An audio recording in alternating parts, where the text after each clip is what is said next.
बस्तरपासून बीडपर्यंत सगळीकडे आका आहेत आणि बस्तरमधला आका म्हणजे आपला आका सापडायला किमान 26 दिवस लागले, तिकडचा लवकर सापडेल अशी आपण आशा करूयात. कारण तेंडुलकर एकदा मला म्हणाले होते की आमच्या पिढीने जी पापं केली आहेत त्याची फळं तुम्हाला बघायला लागणार. मला असं आता फ्रँकली वाटतं की there is nothing called alternate media now. Everything is main stream.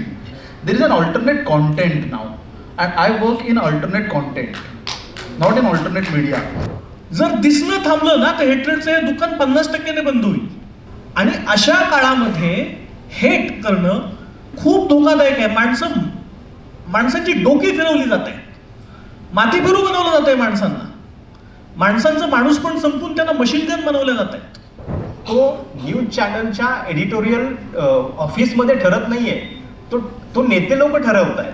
आणि ज्या देशाच्या राष्ट्रपित्याला गोळ्या घालून मारलं गेलं त्या देशात खरं तर गोळ्यांविषयीचा केवढा तिरस्कार निर्माण व्हायला हवा होता. एव्हाना आपल्याला वेगळंच प्रेम यायला लागले. आणि नमस्कार, धन्यवाद आशुतोष. या कार्यक्रमाला सुरुवात करण्यापूर्वी आयोजकांची परवानगी घेऊन मी आपल्या सर्वांना परवा एक गोष्ट घडली जी काल उघडकीस आली. मुकेश चंद्रकार नावाचे 32 वर्षाचे छत्तीसगडमधले मुक्त पत्रकार, त्यांचा ते अनेक इन्व्हेस्टिगेटिव्ह स्टोरीज करत होते, शोधपत्रकारिता करत होते. अनेक ठिकाणी लोकांना चुकीच्या ज्या गोष्टी घडत होत्या त्या गैरमार्गाने घडणाऱ्या गोष्टी उघडकीस आणण्याचं काम ते करत होते. त्यांचा मृतदेह एका कंत्राटदाराच्या सेप्टिक टँकमध्ये काल सापडला. ते 1 तारखेपासून बेपत्ता होते आणि त्यांचा भाऊ त्यांचा शोध घेत होता. शेवटी शोध घेता घेता एका कंत्राटदाराच्या सेप्टिक टँकमध्ये तो मृतदेह सापडला. तर आपला जो आजचा विषय आहे की रेझोल्यूट व्हॉइसेस इन ऑल्टरनेट मीडिया, त्या ऑल्टरनेट मीडियाचा एक शिलेदार म्हणून मुकेश चंद्रकार छत्तीसगडमधल्या बस्तरमध्ये काम करत होते. बस्तर जंक्शन नावाचं चॅनल होतं त्यांचं. बऱ्याच मुख्य प्रवाहातल्या वाहिन्यांबरोबर सुद्धा ते काम करत होते. त्यांची एक कविता त्यांच्यावर फेसबुकवर एक आहे, राजू सरांनी जी दिलेली आहे. हां, राजू सरांनी आता ती लिहिलेली आहे. हो, ज्या प्रकारे ती हत्या झाली ते फारच वाईट गोष्ट घडलेली आहे. तर मी जस्ट ते वाचतो. मुकेश चंद्राकर के शरीर पर 7 नुकीले घाव मिले. उसके माथे पर कुल्हाड़ी से वार का घाव है. उसकी हत्या गला घोट कर की गई है. हत्या से पहले उसे तड़पाया गया है. आप लोग अब तक खामोश क्यों हैं? मुझे पता है इंडियन मीडिया से आप लोग नाराज हैं, लेकिन मुकेश सच्चा पत्रकार था. उसका और उसके परिवार का साथ दीजिए, खामोशी तोड़िए. मुकेशच्यासाठी म्हणून 1 मिनिटभर शांत उभे राहून आपण जर श्रद्धांजली वाहिली आणि या कार्यक्रमाला आपण सुरुवात.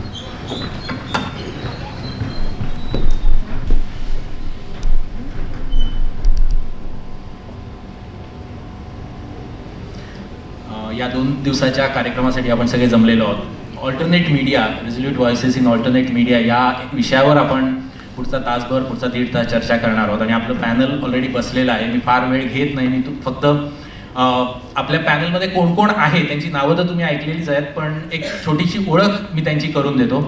आमच्या या 4ही जणांमध्ये सर्वात सिनियर आज इथे आहेत राजू परुळेकर. राजू परुळेकर सरांचा ओळख करून देण्याची फारशी गरज नाही.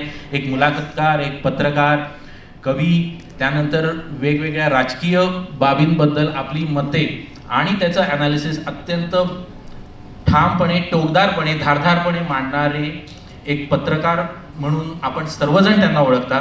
तर मी राजू परुळेकर सरांचं स्वागत करतो. माझ्या बाजूला वरुण आहे. वरुणचा जन्म राजस्थानचा.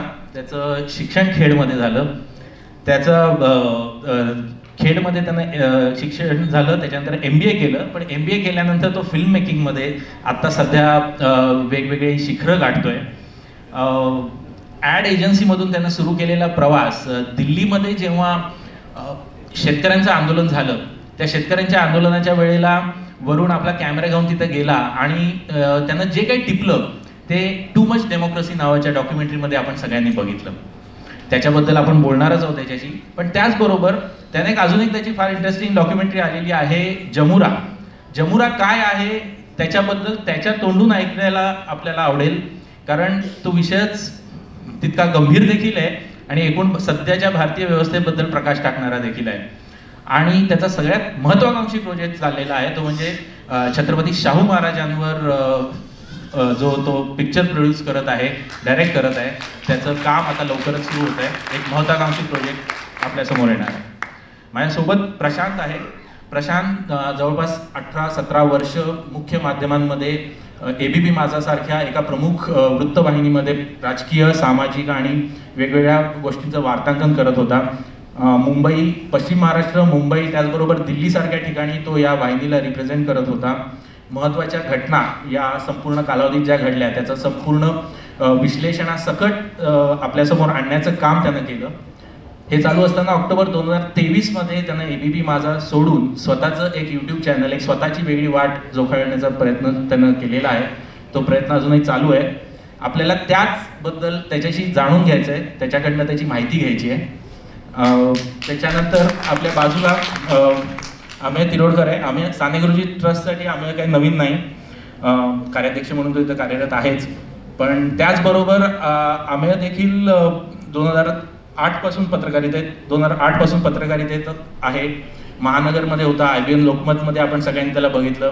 मग त्याच्यानंतर एशियन सारख्या इंग्लिश पेपरमध्ये, त्याचबरोबर न्यूज क्लिक हे जे एक वेगळ्या वाटेवरची न्यूज वेबसाईट होती त्याच्यामध्ये काम करत होता. आणि सध्या तो फ्रंटलाईन या अत्यंत आघाडीच्या द हिंदू ग्रुपच्या मॅगझिन बरोबर तो महाराष्ट्र, गुजरात आणि गोवा कव्हर करतो.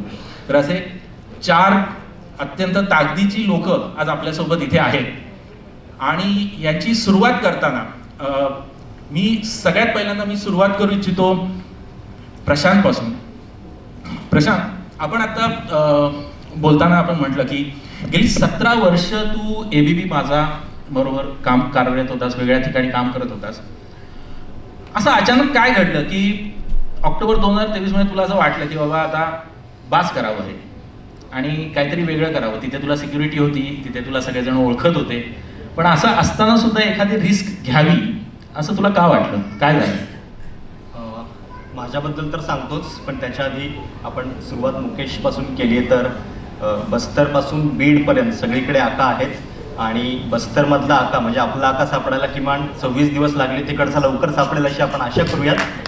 कारण हे जे आहेत म्हणजे आपला विषय आहे पर्यायी माध्यमातले शिलेदार. तर खरे शिलेदार कोण आहेत? तर हे असे स्थानिक पातळीवरती काम करणारे जे लोक आहेत ते आहेत.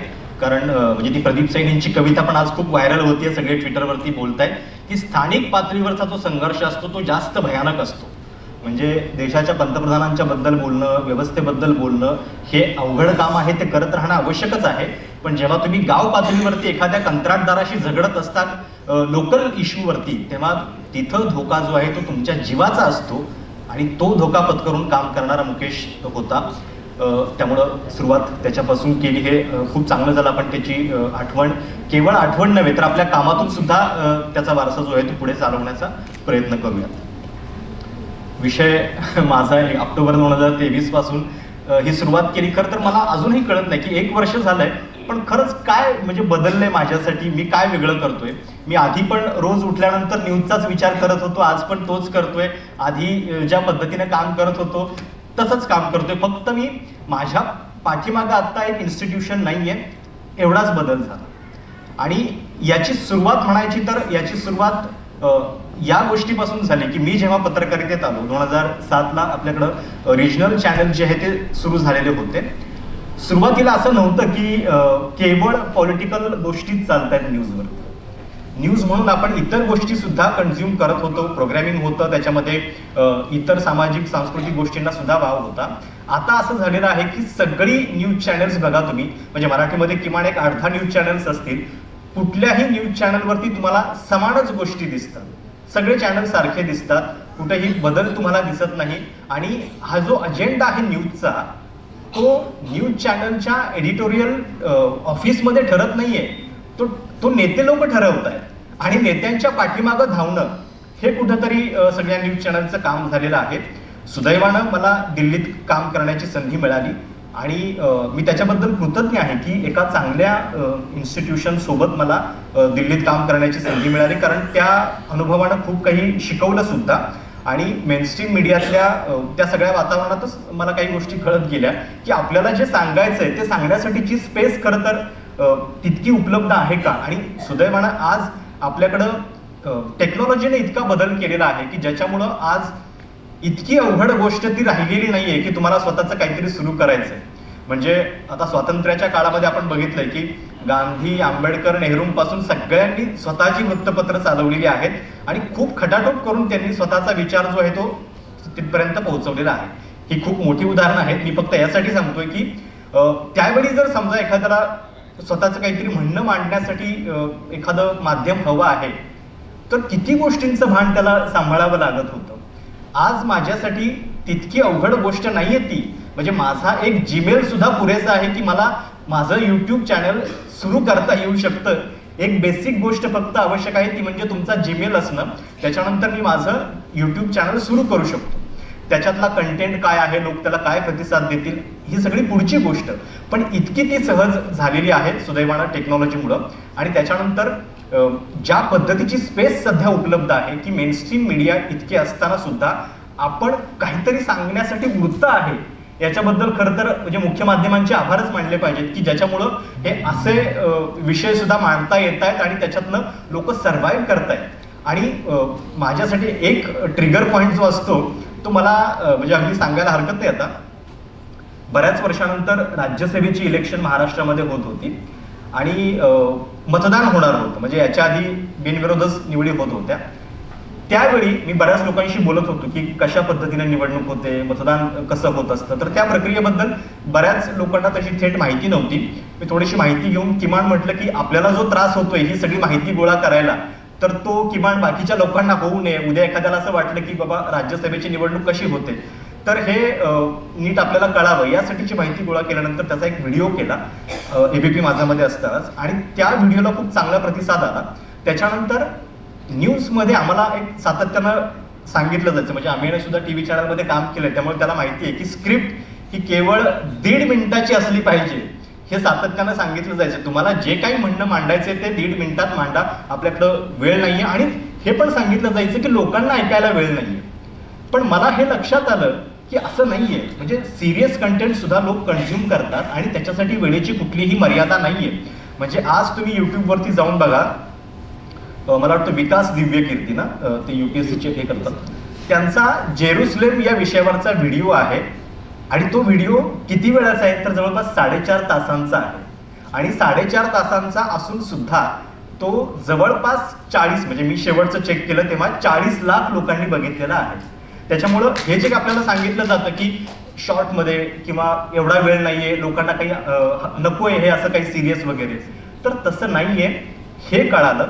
आणि त्याच्यानंतर सुदैवानं आता नॅशनल मीडियामध्ये पण तो ट्रेंड दिसतोय. म्हटलं आपण आपली एक वाट चोखाळून बघावी आणि तिथून हा सगळा प्रवास सुरू झाला. प्रशांत त्याच्या निर्णयामागचं कारण तर आपल्याला सांगितलं, पण राजू सरांकडे जायचं आहे. सर, तुम्हाला हा प्रश्न विचारण्याचं कारण असं की मी जेव्हा तुम्ही बऱ्याच वेळेला बोललेलंही आहात की विजय तेंडुलकर हे तुमचं एक आयडॉल म्हणून तुम्ही त्यांच्याकडे बघता. मग तुम्ही जेव्हा पत्रकारिता सुरू केली तेव्हापासून तुम्ही त्यांच्या जो मार्गदर्शन होतं त्याचा तुम्ही लाभ घेतलेला आहे, सगळं केलं आहे. प्रशांतनं आत्ता जी सध्या परिस्थिती आहे माध्यमांची त्याच्याबद्दल जे काही सांगितलं, तुम्हाला काय वाटतं की त्या पठडीमध्ये त्या विजय तेंडुलकरांकडून तुम्ही शिकलेली पत्रकारिता आणि ही आत्ताची यांनी जी वर्णन केलेली पत्रकारिता आहे याच्यामध्ये नक्की कुठे चूक झाली आहे, काय चुकत गेलेलं आहे त्यापासून आत्तापर्यंत? तेंडुलकर हे खरं तर त्यांच्या पिढीचे प्रतिनिधी नव्हते, ते जास्त आमच्या पिढीचे प्रतिनिधी होते. कारण ते काळाच्या पुढे होते. कारण त्यांनी धोके जे सांगितले, ज्या व्यक्तींपासून राजकीय धोके आहेत असं सांगितलं होतं, ज्या विचारांपासून धोके आहेत असं सांगितलं होतं, जे त्यांनी 2001-2002 पासून ओळखलं होतं. तुम्हाला लक्षात घ्या तीस्ता सेटलवाडांच्या सबरंगचं आणि जे त्यांनी 2002च्या गोधरा दंगलीनंतरचं जे सगळं काम केलं त्या संस्थेचे अध्यक्ष तेंडुलकर होते. त्यामुळे तेंडुलकरांच्या काळातले जे समकालीन मी इतर पत्रकार जे ओळखतो म्हणजे मी तेव्हा कॉलेज स्टुडंट होतो, पण म्हणजे तेंडुलकरांच्या उत्तरायुष्यात मी सांगतोय, कारण पूर्वायुष्यात तर मला माहिती नाही, माझं बालपण पण नसेल तेव्हा. तर मुद्दा असा की ते अतिशय म्हणजे ते जे करत होते ते आणि आता खूप फरक आहे. कारण मी कॉलेजमध्ये कॉलम लिहायचो, तर माधव गडकरींकडे बोलवलं त्यांनी मला, माधव गडकरी चांगलं लिहितो म्हणून. तेव्हा ते लोकप्रभा पण त्यांच्याकडेच होतं. तर माधव गडकरींच्या असं मागे टिळकांचा फोटो लावलेला आणि ते माधव गडकरी बसलेले आणि मला म्हणाले की काहीतरी तेव्हा जैन धर्मियांसंदर्भात काहीतरी वादग्रस्त प्रकरण चालू होतं, तर ते झालं तर तू काय करशील? तर मी म्हटलं लिहीन की मी. तर ते म्हणले मग मोर्चा येईल, मग काय करशील? म्हटलं मोर्चा आल्यावर संपादक असेल तर मी काय ते करीन ना, तुम्ही संपादक आहे तुम्ही बघा म्हणून मी त्याला सांगितलं. तर त्यानंतर त्यांनी मला म्हणजे नंतर ते मला थेट भेटले, तेव्हा माझ्याच संवाद नावाच्या कार्यक्रमाच्या सेटवर ते त्यांची मुलाखत होती म्हणून आले.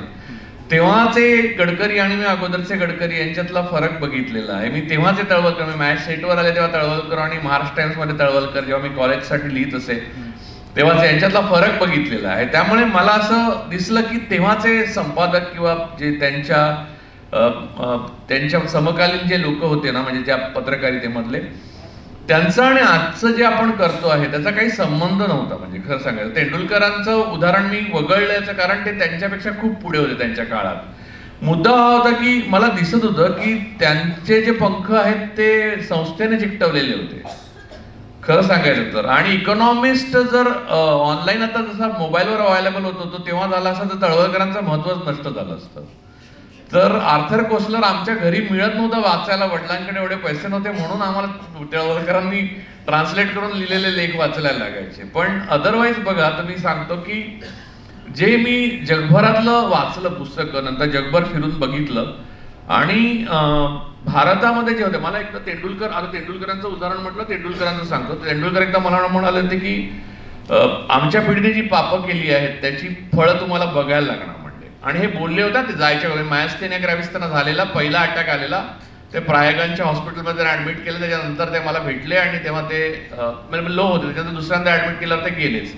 तेव्हा म्हणाले आमच्या पिढीची जी पापं आहेत ती तुम्हाला भोगायला लागणार आहे. आम्ही खूप चुका केल्या आमच्या पिढीने, एकतर भोळेपणातनं केल्या किंवा आपला एक्झिस्टन्स वाचवण्याकरता केल्या. मग ते समाजवादी असो, कम्युनिस्ट असो, कोणी असो म्हणाले.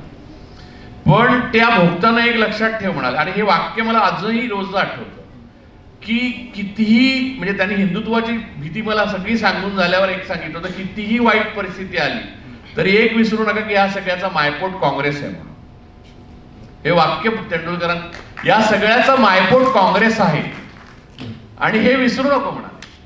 तर मला कधी कधी प्रश्न पडतो की म्हणजे या कॉम्प्लिकेटेड, म्हणजे त्यांचा इंटरव्ह्यू मी घेतलेला आहे, तो युट्यूबवर अवेलेबल आहे. तर त्याच्यात ते म्हणालेत की मला समाजवादी SM जोशी वगैरे त्यांचे मित्र होते, जॉर्ज फर्नांडिसांनी तर त्यांच्या घरात पहिला तो फोन, तेव्हा फोन येणं ही एक मोठी गोष्ट असायची, मिठाई वगैरे वाटली जायची. त्या काळात ते युनियनचे लीडर होते, त्यामुळे जॉर्जनी तो फोन दिला होता. ते मला नेहमी सांगायचे हा जॉर्जमुळे आला माझ्या घरात वगैरे फोन. तर तरी सुद्धा त्यांना ते भान होतं की आपला मित्र असला किंवा आपले ह्या क्षेत्रातले मित्र असले आणि आपण त्या विचाराचे असलो तरी हा विचार पुरे पडणारा नाहीये. हे प्रॉब्लेम कोणीतरी वेगळ्याने केले आणि त्याचा फायदा कोणतरी वेगळ्याला मिळणार आहे आणि आपण त्यातले कॅटलिस्ट आहोत. तर ती गोष्ट आहे ना कॅटलिस्ट असण्याची, ती ते म्हणायची की त्यांना एन्जॉय करता येते, ती एन्जॉयमेंट आपल्याला उरणार नाही हे त्यांचं मत. तुम्ही थेट लढाईत रणभूमीवर उतरणार आणि तसंच झालं पुढे. तेच आता आपण भोगतोय ना. म्हणजे ही माध्यमांची जी परिस्थिती झालेली आहे, माध्यमांच्या परिस्थितीमध्ये ती बदलत गेलेली राजकीय, सामाजिक, आर्थिक बरीच कारणं त्याच्यात जोडलेली आहेत. आणि आपण सगळेजण आज जे बघतोय माध्यमांचं म्हणजे अल्टरनेट मीडियाचा विचारच आपल्याला यासाठी करावा लागतोय की ही सगळी कारणं, या सगळ्या कारणांचा एक परिपाक म्हणून सध्याच्या मुख्य माध्यमांवर जो परिणाम झालेला आहे त्याच्यामुळे आपल्याला हा विषय सुद्धा घ्यावा लागतोय. तर ही मुख्य माध्यमांमध्ये काम करणाऱ्या पत्रकारांना तर पत्रकारांची जी मतं आहेत, इथे बसलेल्यांपैकी काही जणांची जी मतं आहेत ती आपण ऐकतोच आहे. पण वरून तू जेव्हा आपण या ऑल्टरनेट मीडियाचा विचार करताना म्हणून तू पॅनलवर बसलेला आहेस, तर तुझं काम, तुझं माध्यमातलं काम हे फार वेगळं आहे. म्हणजे ते काय थेट रिपोर्टिंग नाही, पण ते त्याला थोडी कलात्मक साईड आहे त्या सगळ्याची.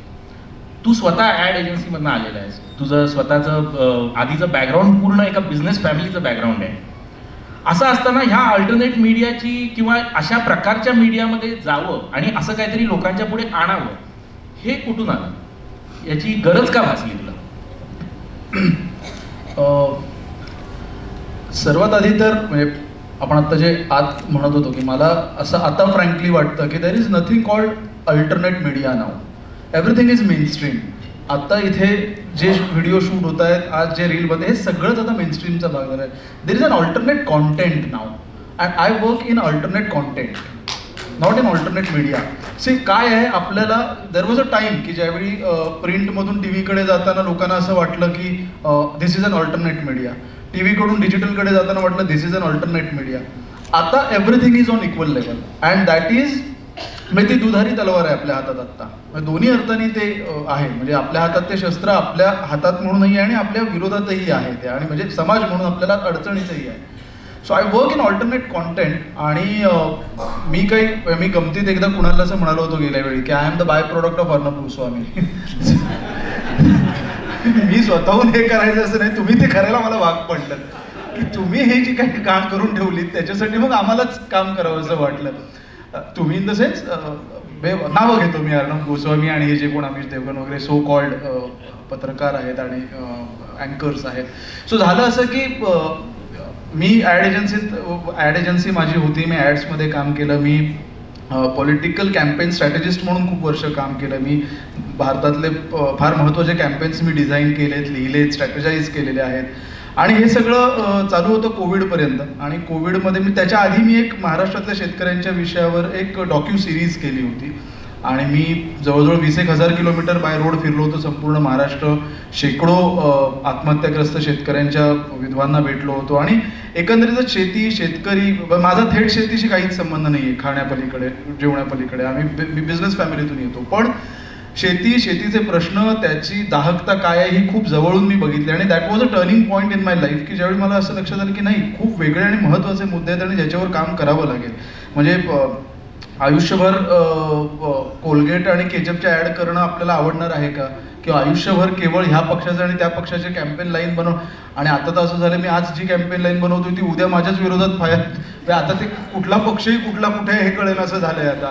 सो कॉशियसली मी हा निर्णय घेतला की let us stop working around this आणि आपण आता असं काही करू. आणि मग त्या दरम्यान हा किस्सा मी अनेकदा सांगितलं, काही जणांना रिपीटेड वाटेल पण तो फार महत्त्वाचा किस्सा आहे की आम्ही हे दिल्लीचं शेतकरी आंदोलन सुरू झालं होतं, थोडे दिवस झाले होते. आणि कोविडचा काळ होता. आम्ही असे खाली सोसायटीत काही फॅमिली फ्रेंड्स असे भेटलो होतो. मी, स्नेहा माझी बायको, शक्ती माझी मुलगी आणि असे काही मित्र. आणि तिथे अर्थातच आपला आवडता विषय राजकारणावर आणि याच्यावर चर्चा सुरू झाली की हे काय चाललंय तिथे दिल्लीच्या बॉर्डर्सवर आणि हे ते सगळंच. आणि मग त्यातला एक जण म्हणाला की ह्यांना गोळ्या का नाही घालत जे तिथे बसलेत त्यांना. आणि मी चपापलो एकदम. कुणाला? ते तिथे आंदोलन करतायत, ट्रॅफिक जाम करतायत म्हणून गोळ्या घालायच्या? बरं, हे जो म्हणणारा माणूस होता ना, त्याला तुम्ही खरंच बंदूक दिली तर तो काही करू शकणार नाही. तो सॉफ्टवेअर इंजिनियर आहे. नथिंग अगेन्स्ट सॉफ्टवेअर इंजिनियर्स, पण आपली साधारण बौद्धिक शारीरिक कुठलीच पातळी तिथे जाण्याची नाही. पण प्रॉब्लेम काय आहे ना, कुठेतरी गोळी मारायचा विचार ज्यावेळी सुरू होतो त्यावेळी कुठेतरी ट्रिगर दाबण्याची ती सुरुवात असते. आणि हा विचार माझ्या शेजारी सुरू झालाय, हा विचार माझ्या सोसायटीत सुरू झालाय. बरं, हा विचार करणारा माणूस हा मूळचा काय वाईट किंवा क्रिमिनल माइंडचा नाहीये. तो हा विचार, आणि त्याला ह्याच्यात काही क्रिमिनल वाटत नाही. एखाद्याला गोळ्या घाला ही गोष्ट आता आपल्याला क्रिमिनल वाटेनाशी झाली. ज्या देशाच्या राष्ट्रपित्याला गोळ्या घालून मारलं गेलं त्या देशात खरं तर गोळ्यांविषयीचा केवढा तिरस्कार निर्माण व्हायला हवा होता. एव्हाना आपल्याला वेगळंच प्रेम यायला लागले. आणि ते झालं. आणि मग मी रात्री खूप अस्वस्थ होतो. स्नेहा म्हणे काय झालं तुला? म्हटलं अरे असं असं तू म्हणाला. आणि शक्ती आणि त्याचा मुलगा सोबत खेळत होते, हे कुठे चाललंय आपलं? मग ती म्हणाली की वरून हे ते जो म्हणतोय ना, हे त्याला जे फीड होतंय त्याच्यातून तो म्हणतोय. त्याला काहीच माहित नाही तिथे काय चाललंय आणि त्याच्याकडे तेवढी उसलतही नाही. आपण मगाशी जे म्हणालो ना, थोडं डिटोर आहे पण लोकांना कमी बघायला, लोकांना जास्त बघू न देणं हे अनेकांच्या फायद्याचं आहे. लोकांना जास्त वेळच मिळू न देणं, विचार करायला, वाचन करायला, जाऊन एखाद्या गोष्टीचा अभ्यास करायला लोकांना सतत कशात तरी गुंतवून ठेवणं. आत्ता हे फटाक्याचा कचरा काढेपर्यंत दुसऱ्या फटाक्यांची ऑर्डर आली पाहिजे. मग ते ह्यांच्या मिरवणुकांची असेल, कुठल्या सणाची असेल किंवा वर्ल्ड कपची असेल, लोकांना वेळच न देणं. त्यामुळे लोक कसे, आज मी दुपारी काय बघितलं, संध्याकाळी प्राईम टाईमला काय बघितलं, गोळी मारो सालो को, मारून टाका गोळी, मला काय करायचं दुसऱ्या दिवशी सकाळी काय होतं त्याच्यातून. त्या ह्याच्यातून मी दिल्ली बॉर्डरवर पहिल्यांदा खरं तर गेलो. स्नेहाचं ते म्हणणं होतं की वरुण तू जा, तू बघ तिथे काय चाललंय. आणि जे सगळ्यात महत्त्वाचं तिचं वाक्य होतं की त्यावेळी माझी मुलगी अगदीच 2 वर्षाची होती, की उद्या हिने जर विचारलं की हे सगळं चालू असताना तुम्ही काय करत होतात, तर किमान आपल्याकडे उत्तर पाहिजे की आम्ही हे करत होतो. And that was the only reason. Me film करायला गेलेलो नव्हतो, मी फक्त ते आंदोलन पाहायला गेलेलो. आणि मग अरविंद जगताप म्हणून माझे मित्र आहेत लेखक, अरविंद आणि मी भेटलो की अरे असं असं, तो मलाही जायचं आहे. म्हटलं एक कॅमेरा घेऊन जाऊ सोबत. मग एक कॅमेरा, पहिल्यांदा एकच कॅमेरा घेऊन गेलो. मग तिथून जे काही फुटेज आणलं त्याच्यातून आम्ही एक प्रोमो बनवला. आता मी तो थोडक्यात पुढचा प्रवास सांगतो की तो प्रोमो बनवला माझा भाऊ विघ्नेश आणि आम्ही सगळ्यांनी बसून. आणि माझ्याही त्याने म्हणे नव्हतं की ह्याच्यातून काय घडेल. त्या प्रोमोला मी चार्ली चॅपलिनचं भाषण बॅकग्राऊंडला लावलं. मला एक दिवस असंच ते भाषण सतत डोक्यात फिरत होतं दिल्लीच्या बॉर्डर्सवर असताना, द ग्रेट डिक्टेटर मधलं शेवटचं भाषण. आणि तो प्रोमो आम्ही सहज असंच बनवून टाकला आणि तो 2 दिवसांमध्ये जगभरात पोचला. अर्थात चार्लीमुळे पोचला तो, पण चार्लीचं भाषण, दिल्लीच्या बॉर्डरवरच्या व्हिज्युअल्स आणि जगभरातून आम्हाला मेसेजेस यायला लागले. लोक शोधून की अरे हे कोण आहे, काय करतं. आणि देन वी अंडरस्टूड, अरे लोकांना ऐकायचं आहे आपल्याला काय म्हणायचं, लोकांना बघायचं आहे आपण काय दाखवतोय. मग तिथून आम्ही ठरलो की चला, जोपर्यंत जमा आमचे निर्माते त्याच्यात आले परत पाटील, आणि मग आमचं झालं की चला आता इथून पुढे जितकं होतं तेवढं कव्हर तर करत चालू, मग ठरवू काय करायचं. अशातून टू मच डेमोक्रेसी सुरू झाली फिल्मची प्रोसेस. आणि मग त्या प्रोसेस पासून मी फिल्म मेकर म्हणून, it's a very big introduction to have film maker होणं फार. आत्ताच श्याम बेनेगल गेले. आजकाल हा पुन्हा तोच प्रॉब्लेम झाला ना, अल्टरनेट कंटेंट. कुणीही उठतं आणि स्वतःला कंटेंट क्रिएटर म्हणतं. मला अजूनही फिल्म मेकर म्हणणं स्वतःला भीतीदायक वाटतं. अजून मी 2च फिल्म्स ह्या अशा केलेल्या आहेत. पण that was the reason behind too much democracy खरं तर. थँक्यू. अभय आणि प्रशांत, मला ना तुमच्या दोघांकडे यायचं की आता वरुण ज्या गोष्टींबद्दल बोलला, त्यानं त्याच्या मित्रांच्या ग्रुपमध्ये एक गोष्ट ऐकली, त्याला वाटलं, तो गेला, त्यानं शूट केलं आणि त्याला लोकांचा रिस्पॉन्स मिळाला. आपण मीडियामध्ये दरवेळेला, म्हणजे मेन स्ट्रीम मीडियामध्ये काम करताना आपण दरवेळेला हे ऐकतो की जर लोकांना हवं असेल ना तर आपल्याला ते दिलं पाहिजे त्यांना. आपल्या म्हणजे एखाद्या इंग्लिश पेपरमध्ये बांद्र्याची स्टोरी जास्त जाते म्हणून BMCचा रिपोर्टर जो असतो तो बांद्र्याच्या स्टोरीजच जास्त करतो, मग तो गोराई धारावी इथे जात नाही. कारण त्यांचं असं म्हणणं असतं की त्याच जास्त वाचलं जातं, ते जास्त बघितलं जातं. खरोखर तसं आहे का? म्हणजे आपण ॲज अ मीडियामध्ये काम करताना लोकांना हवंय ते खरोखर देतोय का? तुम्हाला काय वाटतं या सगळ्यांचे? सध्याच्या काळामध्ये वेगवेगळ्या पद्धतीने आपण ट्रीट करतो. आपण म्हणजे फुल मीडिया इंडस्ट्री. इंग्रजी पेपरचं म्हणून एक अर्थकारण असतं, ते इंग्रजी पेपरचं अर्थकारण त्यावर अवलंबून आहे. आणि इंग्रजी पेपर नीट राहणं गरजेचं आहे. त्याचा एक ऑडियन्स आहे. म्हणजे आपण नुसतं आकड्यांच्या भाषेत ज्यावेळेला आपण जर भारताकडे बघितलं ना, तर असं आहे की भारतामध्ये 1,10,000 प्रिंट होणारी पब्लिकेशन्स आहेत, म्हणजे नियतकालिक आहेत. त्याच्यामध्ये पेपर असतील, विकली असतील, मी पाक्षिकात काम करतो, अशी 1,10,000 पब्लिकेशन्स आहेत रजिस्टर्ड. आणि ते अत्यंत रेग्युलरली छापली जातात. दरवर्षी त्याचं ऑडिट होतं, ती सबमिट करावी लागतात PIBला. पण म्हणजे हा केवढा, म्हणजे प्रिंट संपतंय असं म्हणण्याच्या काळात हा केवढा मोठा आकडा आहे, हा प्रचंड मोठा आकडा आहे. आता त्याची दुसरी बाजू तुम्हाला सांगतो. भारतामध्ये YouTube वापरणारी लोक आहेत 47 कोटी. अमेरिकेची लोकसंख्या आहे 34 कोटी. भारतामध्ये फेसबुक वापरणारी लोक आहेत 37 कोटी. आणि साधारणपणे 35च्या पुढच्या लोकांना वाटतं की जग जे काय चाललंय सध्याचं राजकारण ते फेसबुकवरच चाललंय. तर कृपया त्यांच्या माहितीसाठी सांगतो, इंस्टाग्राम वापरणारे लोक आहेत 39 कोटी. आणि काहींना असं वाटतं की जे काही चाललंय ना ते फक्त ट्विटरवर चाललंय राजकारण. त्यांच्या माहितीसाठी सांगतो, भारतामध्ये ट्विटर वापरणारी लोक आहेत 3 कोटी. सांगायचा मुद्दा असा की भारतामध्ये हे सगळ्या प्रकारचं मार्केट आहे. भारतामध्ये प्रशांत कदमला पण मार्केट आहे आणि अमिश देवगणला पण आहे. ही दुर्दैव आहे. मी म्हणजे आमचा एक मित्र आहे कुणाल पुरोहित, त्याचं एक सुंदर पुस्तक आलंय एच पॉप नावाचं, हिंदुत्ववादी गाण्या कशी लोकांच्या डोक्यामध्ये भिनवली जाते. म्हणजे जसं वरुण म्हणतो की त्याच्या एका मित्राने काय म्हटलं, इनको क्यों गोली नाही मारते, असं त्याच्या एकट्याच्या मित्राने नाही म्हटलंय, आपल्या सगळ्यांच्या अवतीभोवतीच्या लोकांनी म्हटलंय, आपल्या नातेवाईकांनी म्हटलंय. का म्हटलंय? कारण ह्या त्यावेळेला असणारे केंद्रीय मंत्री म्हणत होते इनको गोली मारो.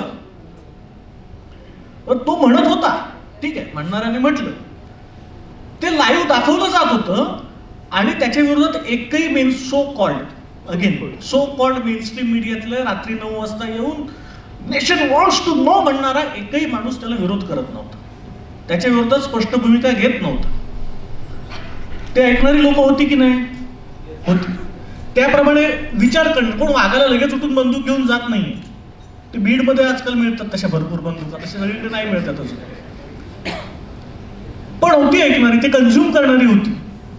त्याच वेळेला हे एक्सपोज करणारा रवीश कुमारचा युट्यूबचा शो पण त्याच रात्री आलाय ना, त्याला सुद्धा 20 लाख 25 लाख व्ह्यूअरशिप मिळाली आहे ना. सो हे दोन्ही प्रकारचं मार्केट भारतामध्ये असते. भारतात 140 कोटी लोक राहतात आणि याच्यात गोष्ट अशी आहे, म्हणजे यातलं जे अर्थकारण आहे ते हे आहे. आता माझी आई, मी मध्यंतरी रवींद्र पोखरकर आहेत जे त्यांचं फार सुंदर, मी वेळ मिळाला की बघत असतो अभिव्यक्ती. माझी आई फार रेग्युलरली अभिव्यक्ती बघते. मी तर तिला खूप कौतुक वाटलं. मी म्हटलं अगं मला ते मी ओळखतो यांना. तर अरे ओळखतोस तू? म्हटलं हो मी यांना ओळखतो. मग मी व्हिडिओ केला, आई पोखरकरांचा शो बघते त्याचा, मी पोखरकरांना पाठवलं. म्हटलं माझी आई काय. मग मी आईला सहज म्हटलं तू कुणाचे शो बघते? तर मग म्हणाली राजू पुरवेकर, ते प्रथमेश बरोबर चॅट असतं, रवी प्रशांतचं कारण बेसिकली अनेकदा मी कधी प्रशांतला गेलो तर मी तिला लिंक फॉरवर्ड करतो, मग ती बघत बसते. मग तिकडे रवीश कुमार, मग तिकडे अभिसार शर्मा, ह्याला अल्गोरिदम म्हणतात. ह्याच विचाराची माणसं तिला सतत ऐकायला मिळतात. त्यांचंही मार्केट आहे. उलट्या बाजूला असंच अल्गोरिदम आहे तिथे. म्हणजे मी तुम्हाला सांगतो, काही काही गोष्टी अशा सांगितल्या जातात की ऐकल्यानंतर मला फक्त हसूच येतं. जसं मगाशी प्रदीप आवटे सर म्हणाले ना, ह्या अवयवदान फक्त हिंदूलाच करायचं, हे फार बालवाडी लेवलचं झालं. या लेवलचा विकार मांडला जातो. आपण कीव येणं, अस्वस्थ होणं, ह्याच्या पलीकडे जाऊन स्वतःवर हसायला लागतो बेसूरपणे. अरे काय, कसल्या कुठे जगतोय आपण? हे सॅडिस्टिक प्लेजर मिळवणाऱ्या समाजात. पण त्याचं मार्केट आहे. आणि हे जे मार्केट नावाची गोष्ट जी पुश करते ना, बेसिकली म्हणजे आपण आज म्हणतोय की love in the times of hatred, तो हेट्रेड हा आहे. मॉब लिंचिंग हा हेट्रेड आहे. गोळी मारणं हा हेट्रेड आहे. तो जामियाच्या बाहेर उभा राहिलेला पोरगा भातात बंदूक घेऊन, तो त्या हेट्रेडचा परिपाक आहे. का आहे? कारण तो व्हिजिबल आहे, तो दिसतोय. जर दिसणं थांबलं ना तर हेट्रेडचं हे दुकान 50% बंद होईल. गोरक्षा हा धंदा झालेला आहे, हे निरंजन टाकले सांगतात. त्यांचं दुकान बंद होईल. आणि अशा काळामध्ये हेट करणं, तुम्हाला खरंच सांगतो, हे खूप धोकादायक आहे. माणसांची डोकी फिरवली जात आहे, माती फिरू बनवलं जात आहे माणसांना. माणसांचं माणूस पण संपून त्यांना मशीन गन बनवल्या जात आहेत. आणि अशा काळामध्ये खरं बोलणं फार गंभीर आहे आणि धोक्याचं आहे. म्हणजे मी आणि आलोक, आम्ही राष्ट्रीय पत्रकारांच्या काही एका ग्रुपमध्ये आहोत. आम्हाला माहिती आहे अभिसार शर्माला धमक्या दिल्यानंतर अभिसार अनेक दिवस बोलू शकत नव्हता आमच्याशी सुद्धा. रवीशला त्यावेळेला धमक्या दिल्या गेल्या, फ्रस्ट्रेट झाला होता. लोक कोणी उठायचे रात्री 11 वाजता व्हॉट्सअपवर व्हिडिओ, माणसांची हिंमत वाढलेली, व्हिडिओ कॉल करून बंदुका दाखवायची. मी तुम्हाला सांगतो, मी विचारा प्रशांत, मी कितीतरी वेळा सांगतो बाई काळजी घे बाबा, कितीतरी वेळा सांगतो त्याला, कारण भीती वाटते. सो हा जो हेट नावाचा बिझनेस आहे ना, हा दिसतो आणि मग तो दाखवण्याची अहमहमिका लागते, कॉम्पिटिशन लागते. आणि ह्या सगळ्या कॉम्पिटिशनला आता हे थांबवलं कोणी पाहिजे? माध्यमांनी थांबवलं पाहिजे, ती थांबवत नाहीत. सरकारने थांबवलं पाहिजे. तर सरकार is a part of this competition. They are the sponsor of this competition. अशा काळामध्ये मी मुद्दा संपवताना म्हणतो की तेंडुलकरांची तू आठवण काढलीस म्हणून. मी कॉलेजला होतो SYला होतो. तर पुण्याला एक ते महोत्सव झाला होता आणि त्याची शेवट तेंडुलकरांची मुलाखत मेघना पेटींनी घेऊन केला बहुतेक आता तेवढं नेमकं. त्यावेळेला तेंडुलकरांनी एक फार इंटरेस्टिंग विधान केले भारतीय समाजाबद्दल. ते त्यावेळेला कॉलेजला असताना नीट कळलं नव्हतं, पण आता ते रोज आठवतं. आणि ते माझ्या घरात, जुन्या घरात ते मी पोस्टर करून लावलं होतं ते स्टेटमेंट. ते असं म्हणाले होते, माझा ह्या देशातल्या शहाण्या माणसांवरचा विश्वास उडालेला आहे, माझी त्यांच्याकडून काहीही अपेक्षा नाही. ह्या देशात जर काय व्हायचं असेल ना तर वेळेच लोक करतात.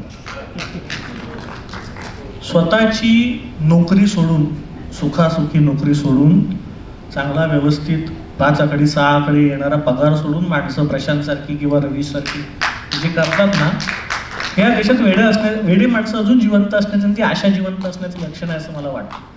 आणि म्हणून थोडंसं मी सांगतो की बरोबर आहे, पर्यायी माध्यम नाही किंवा मेनस्ट्रीम माध्यम, पण ह्या लोकांमुळेच अजूनही लोकांना वाटते की नाही बाबा हे टू मच डेमोक्रेसी कोणतरी म्हणतंय आणि ते म्हणते आणि ते चॅलेंज देते. निव्वळ म्हणणं नाही आहे, टू मच डेमोक्रेसी आधी कोणीतरी म्हटलंय, त्यांचं शीर्षक वापरलं गेलेलं आहे आणि ते चॅलेंज दिलेलं आहे. ते चॅलेंज देण्याला त्या हेट नावाच्या बिझनेसला, multi-thousand करोडचा हेट नावाचा बिझनेस या देशात तयार झालेला आहे. म्हणजे तालिबानांचा जसा एक बिझनेस आहे तसाच हा वेगळ्या प्रकारचा बिझनेस आहे द्वेष पसरवण्याचा. त्या बिझनेसला चॅलेंज करणं आणि चॅलेंज करून उभं राहणं, भूमिका घेणं. असे ज्यावेळेला कोण भूमिका घेतात त्यावेळेला एखादा मुकेश चंद्रकर असतो, एखादा नाही आहे. तर मागच्या 5 वर्षामध्ये 1000 पत्रकार गेलेत ह्या देशातले, अनेकांना माहिती नाही आहे. तेव्हा ह्या देशातली पत्रकार सगळे लाचार झालेले नाही आहेत, माणसं जात आहेत. सो अशा काळामधली वेडी माणसं आहेत ही ह्याच्यासारख्या लोकांना सुद्धा नवीन टेक्नॉलॉजीने दिलेली साथ आहे आणि ती आपल्यासारख्यांसाठी आशा आहे. ते थोडंसं मला दिल्लीत काम करताना जे जाणवलं ना, म्हणजे आपण त्याला नॅशनल मीडिया म्हणतो, एक तथाकथित नॅशनल मीडिया का म्हणतो, म्हणजे आपल्याकडं ओडिशाचं नाव आपण रेल्वेचा अपघात झाल्यानंतरच ऐकतो, त्याच्या आधी आपण शेवटचं कधी ऐकलेलं असतं आपल्याला आठवतच नाही. छत्तीसगड एखादा नक्षली हल्ला झाला की मग आपल्याकडे येतं. तर असं असताना मग आपण नॅशनल मीडिया फक्त दिल्ली आणि या सगळ्या न्यूज चॅनलची ऑफिसेस दिल्लीला आहेत म्हणून त्याला नॅशनल मीडिया म्हणायचं का, हे खूप जाणवतं. आणि संसदेमध्ये मी जेव्हा रिपोर्टिंग करत होतो आणि ज्यावेळी तो नव्या संसदेतला प्रकार झालेला होता की ते 2 युवक जाऊन सभागृहामध्ये गेलेले होते, त्यांनी स्मोक बॉम्ब फोडलेले होते, त्याच्यानंतरचं जर जे मी चित्र बघितलं की ते संसदेचं वार्तांकन करणारे पत्रकार तिथं जे नळकांड्या पडलेल्या होत्या त्या उचलून त्याच्याबद्दलचं रिपोर्टिंग करत होते आणि त्या म्हणजे शोधण्यासाठी सगळी धावाधाव आणि ते झडप घालत होते एकमेकांच्यामध्ये. म्हणजे याच्यापेक्षा चांगलं रिपोर्टिंग तर आमचे महापालिकेचे स्थानिक वार्तांकन सुद्धा करणारे लोक करतील की त्यांना कळेल की याच्यातलं गांभीर्य नेमकं कशाचं. म्हणजे तिथे विषय हा सुरक्षेचा आहे, संसदेच्या सुरक्षेबद्दल बोलणं हे आवश्यक असताना अशा गोष्टी जर होत असतील तर ते अवघड आहे. आणि म्हणून हे जे एक नॅशनल मीडिया आहे हेच मुळात एक मिथ आहे आणि त्याच्याबद्दल खरंच नव्यानं विचार करण्याची वेळ आहे. दुसरं जे आपण सातत्यानं म्हणतो की निगेटिव्ह गोष्टी ज्या आहेत त्याच खूप याच्यामध्ये येतात. आता एक त्याच्याबद्दल सायकोलॉजीमधली थिअरी आहे निगेटिव्ह बायस थिअरी म्हणून, की ज्या नकारात्मक गोष्टी असतात त्याकडे आपलं पटकन लक्ष जातं. म्हणजे एखादी भीतीदायक गोष्ट असेल किंवा काहीतरी घाबरवून सोडणार असेल तर ते आपण पटकन हे करतो. म्हणजे इमोशनली न्यूट्रल बातम्या या जर दाखवल्या गेल्या तर त्या कितपत लोक बघतील हा प्रश्न आहे. पण आपण एक सवय लावली पाहिजे आणि त्याच्यासाठी मला असं वाटतं ना की मुळात एक मीडिया लिटरसी झाली पाहिजे समाजामध्ये. म्हणजे हा ज्या पद्धतीचा कंटेंट आपल्यावरती थोपवला जातोय, तुम्हाला बातम्यांच्या नावानं जे काही खपवलं जातं त्याच्यामध्ये आता न्यूज सोडून एंटरटेनमेंट जास्त आलेली आहे. आणि म्हणजे कशासाठी एंटरटेनमेंट लागते मला कळत नाही. कदाचित एंटरटेनमेंट चॅनल्सची स्पर्धा आहे त्यांची किंवा TRP ॲड रेव्हेन्यू हे सगळं वेगळं गणित आहे. आणि त्याच्यात पण फरक हा आहे की एंटरटेनमेंट चॅनल्स त्यांचा कंटेंट रिपीट करू शकतात, न्यूज चॅनल त्यांचा कंटेंट रिपीट करू शकत नाहीत. त्यांना 24 तास सतत काहीतरी नवीन द्यावं लागतं. त्या प्रेशरमुळं बिचारांचं असं होतंय का माहिती नाहीये, पण तसं होत असेल तर आपण सुद्धा मग रिपीट कंटेंट काही बघण्याची पण सवय लावूयात किंवा त्यांना तशी मुभा देऊयात. पण हे दिसतंय की मीडिया लिटरसीची सध्या देशामध्ये खूप मोठी गरज आहे. मुळामध्ये मीडिया चालतो कसा, त्यांची गरज काय आहे. म्हणजे आज एकही मीडिया ऑर्गनायझेशन असं नाहीये की जे प्रॉफिटमध्ये आहे. मुळात न्यूज हा धंदा हा प्रॉफिटचा धंदा नाहीये. फक्त न्यूयॉर्क टाइम्स मला वाटतं की जगभरामध्ये एक उदाहरण आहे की जे थोडंफार प्रॉफिटमध्ये आहे. तरी पण लोक या व्यवसायामध्ये येत आहेत. आणि आपल्या देशामध्ये तर तुम्हाला माहिती आहे की म्हणजे सगळ्या बड्या उद्योगपतींची अगदी मीडिया एक ताब्यात घेण्याकडे वाटचाल चालू आहे. कशासाठी करतायत हे लोक? म्हणजे यांना काय न्यूजमधून पैसे मिळणार आहेत? अदानी अंबानी यांना काही न्यूजमधून पैशांची अपेक्षा आहे का?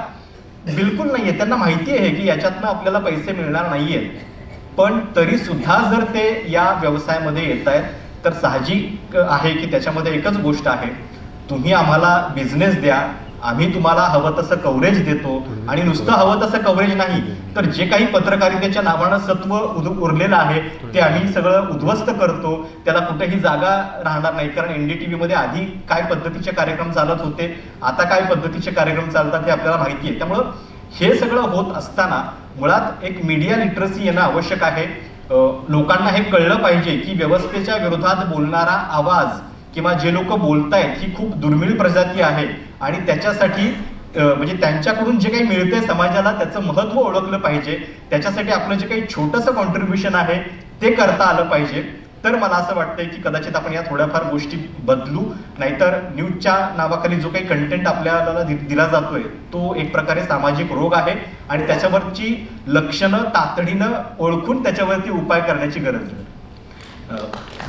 धन्यवाद.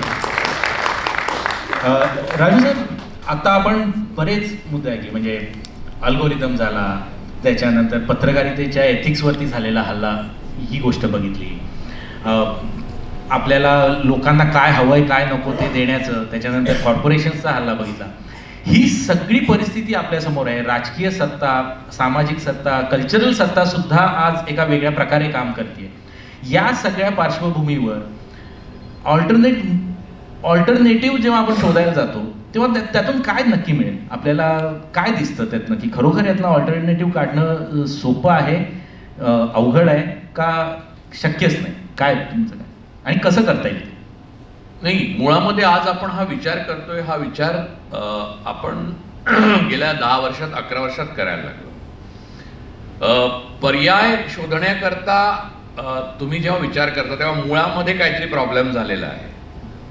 तो आत्ता सुद्धा वातावरणामध्ये तुम्हाला मोदी आणि अडाणी भरून राहिलेला दिसतो. म्हणजे आपण कशाच्या तरी संदर्भात बोलतोय आणि ते वातावरण तुम्हाला दिसतं की तुम्हाला स्पेसिफिक आणीबाणी कोणी जाहीर केलेली नाही, पण तुम्हाला असं जाणवतं की ते आहेत.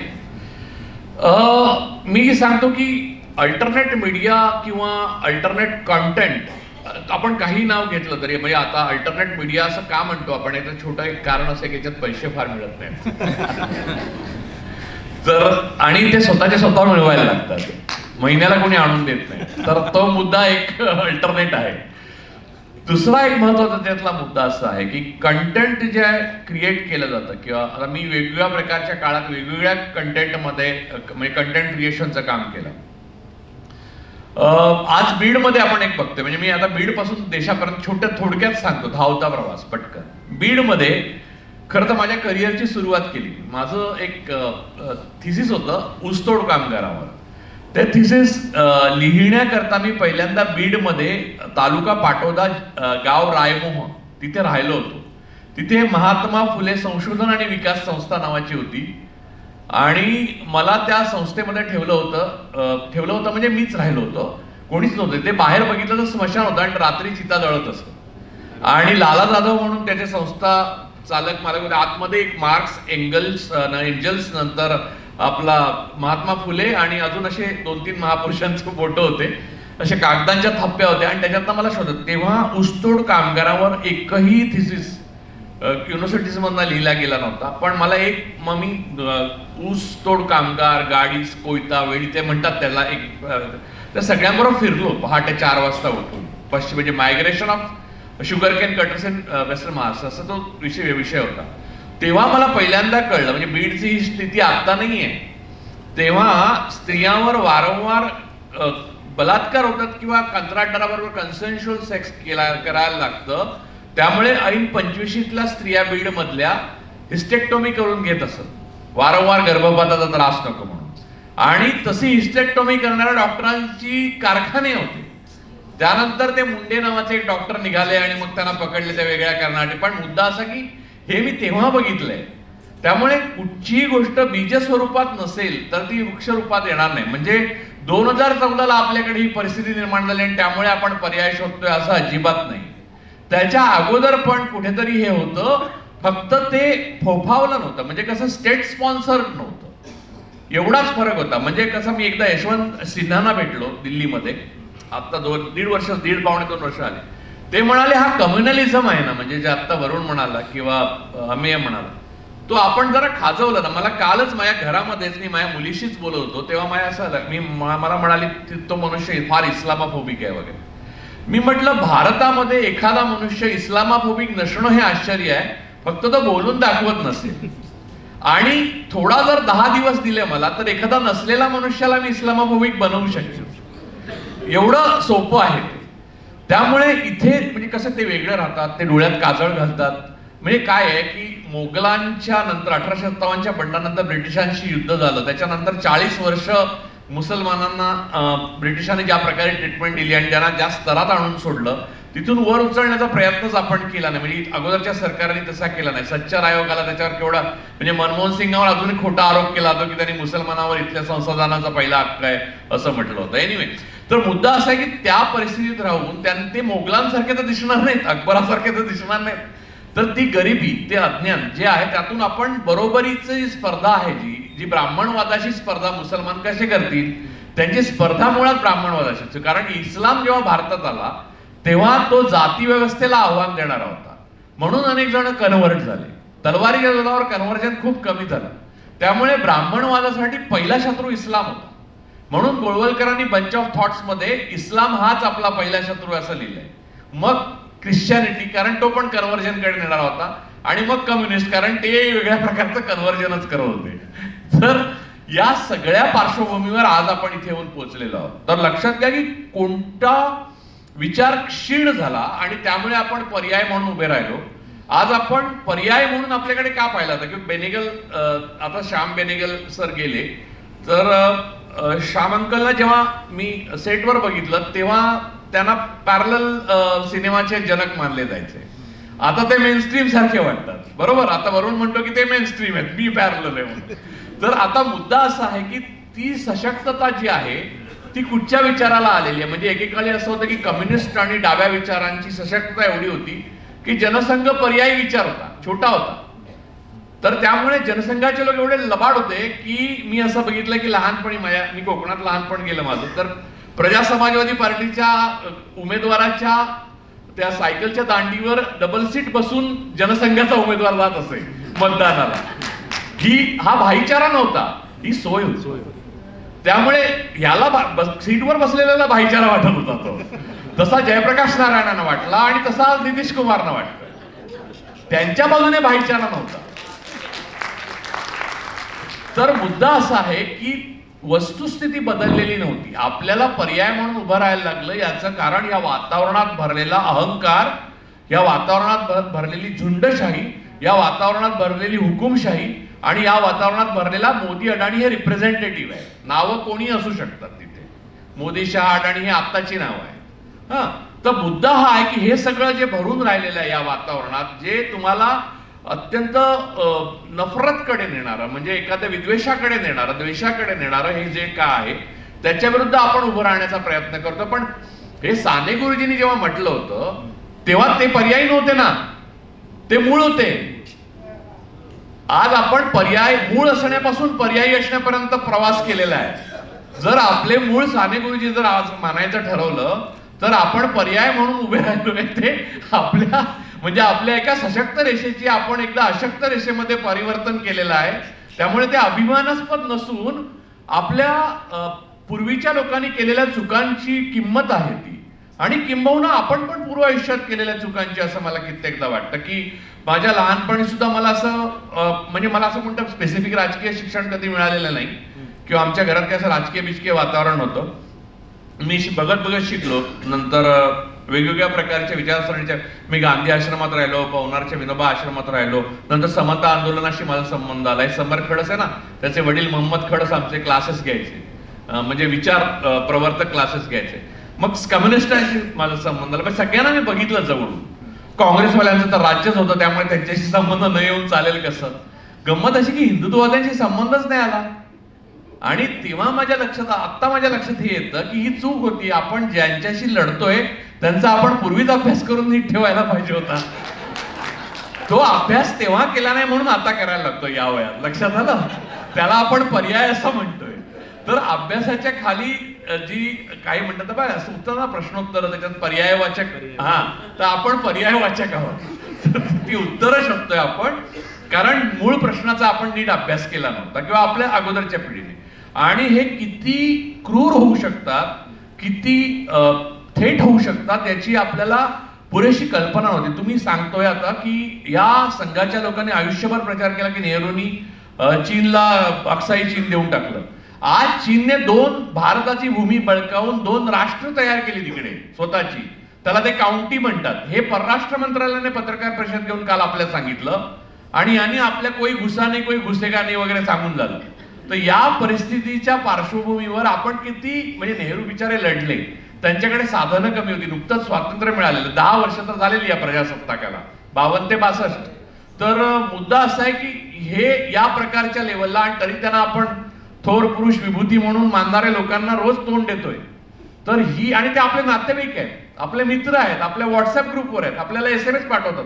धमक्यांचं मी सांगतो, एक लास्ट सांगतो आणि मग मी तुझ्याकडे परत येतो, नाही तर मीच वेळ खाल्ली असं म्हणशील. तर अरे एकदा मी वीर सावंत, बाकीचे अल्टरनेटिव्ह आहेत, अल्टरनेटिव्ह आहेत. शिवाय घालायला 4 जण आहेत आणि बोलणारा 1. तर मुळात मी यायचं रद्द झालेलं एक बरं नसल्यामुळे मला युवराजने दम दिला आणि मग अमियाने एक असा मेसेज पाठवला, पर्याय म्हणून मी बसलो होतो. अमियाने पण मला मेसेज पाठवला, त्याने मी एकदम हे झालं, म्हणजे काय तसं ते जाऊ. त्याचा मुद्दा असा की एकदा काय आलं, मी तो माझा एक ब्लॉगवर लेख आहे, खूप फिरला तो, इंग्रजीत पण आला. तर वीर सावरकर आणि त्यांचे वीर भक्त असा तो लेख आहे. तो लेख लिहिला आणि मी तेव्हा US मध्ये होतो. तो मी ब्लॉगवर टाकला आणि त्या रात्री, दुसऱ्या दिवशी मी परत भारतात यायला निघायचं होतो. रात्रीपासून ज्या धमक्या सुरू झाल्या मला, पण तिथली रात्र, कारण इथे दिवस होता लोकांना, पण रात्रंदिवस. तुम्हाला सांगतो, मला फोन घेऊन माझं तिकीट असं बघता येत नसे. तिकीट बघता येत नव्हतं, माझा कुठचा प्लॅटफॉर्म काय आलाय, मेसेज काय आलाय एअरलाईन्सचा हे बघ, कारण फोन मागून फोन, आणि ज्या काही शिव्या घालायचे, धमक्या द्यायच्या. आणि म्हणजे तुम्हाला सांगतो, माझ्या आयुष्यात धमक्या घेण्याचं आणि थ्रेट घेण्याचं प्रमाण इतक्या वेळा आलं. मला दोनदा पोलीस संरक्षण दिलं, म्हणजे वेगवेगळ्या सरकारांच्या काळात. मी शेवटी पोलीस संरक्षण देऊ नका असं लिहून पाठवलं. आपले जावेद अहमद होते कमिशनर तेव्हा. या सगळ्या काळात मी तुम्हाला सांगतो की घरातले लोक आहेत, त्यांचं मानसिक स्वास्थ्य खचतं पूर्ण. एकदा तर किरीट सोमय्यांनी माझ्यावर ईडीची धाड टाकण्याकरता ट्विट लिहिलं आणि मग सगळे आपले मेनस्ट्रीम पत्रकार माझ्याच घराच्या बाहेर येऊन उभे राहिले. मी तेव्हाही अमेरिकेत होतो. मला मध्यरात्री 1240 फोन आलेले.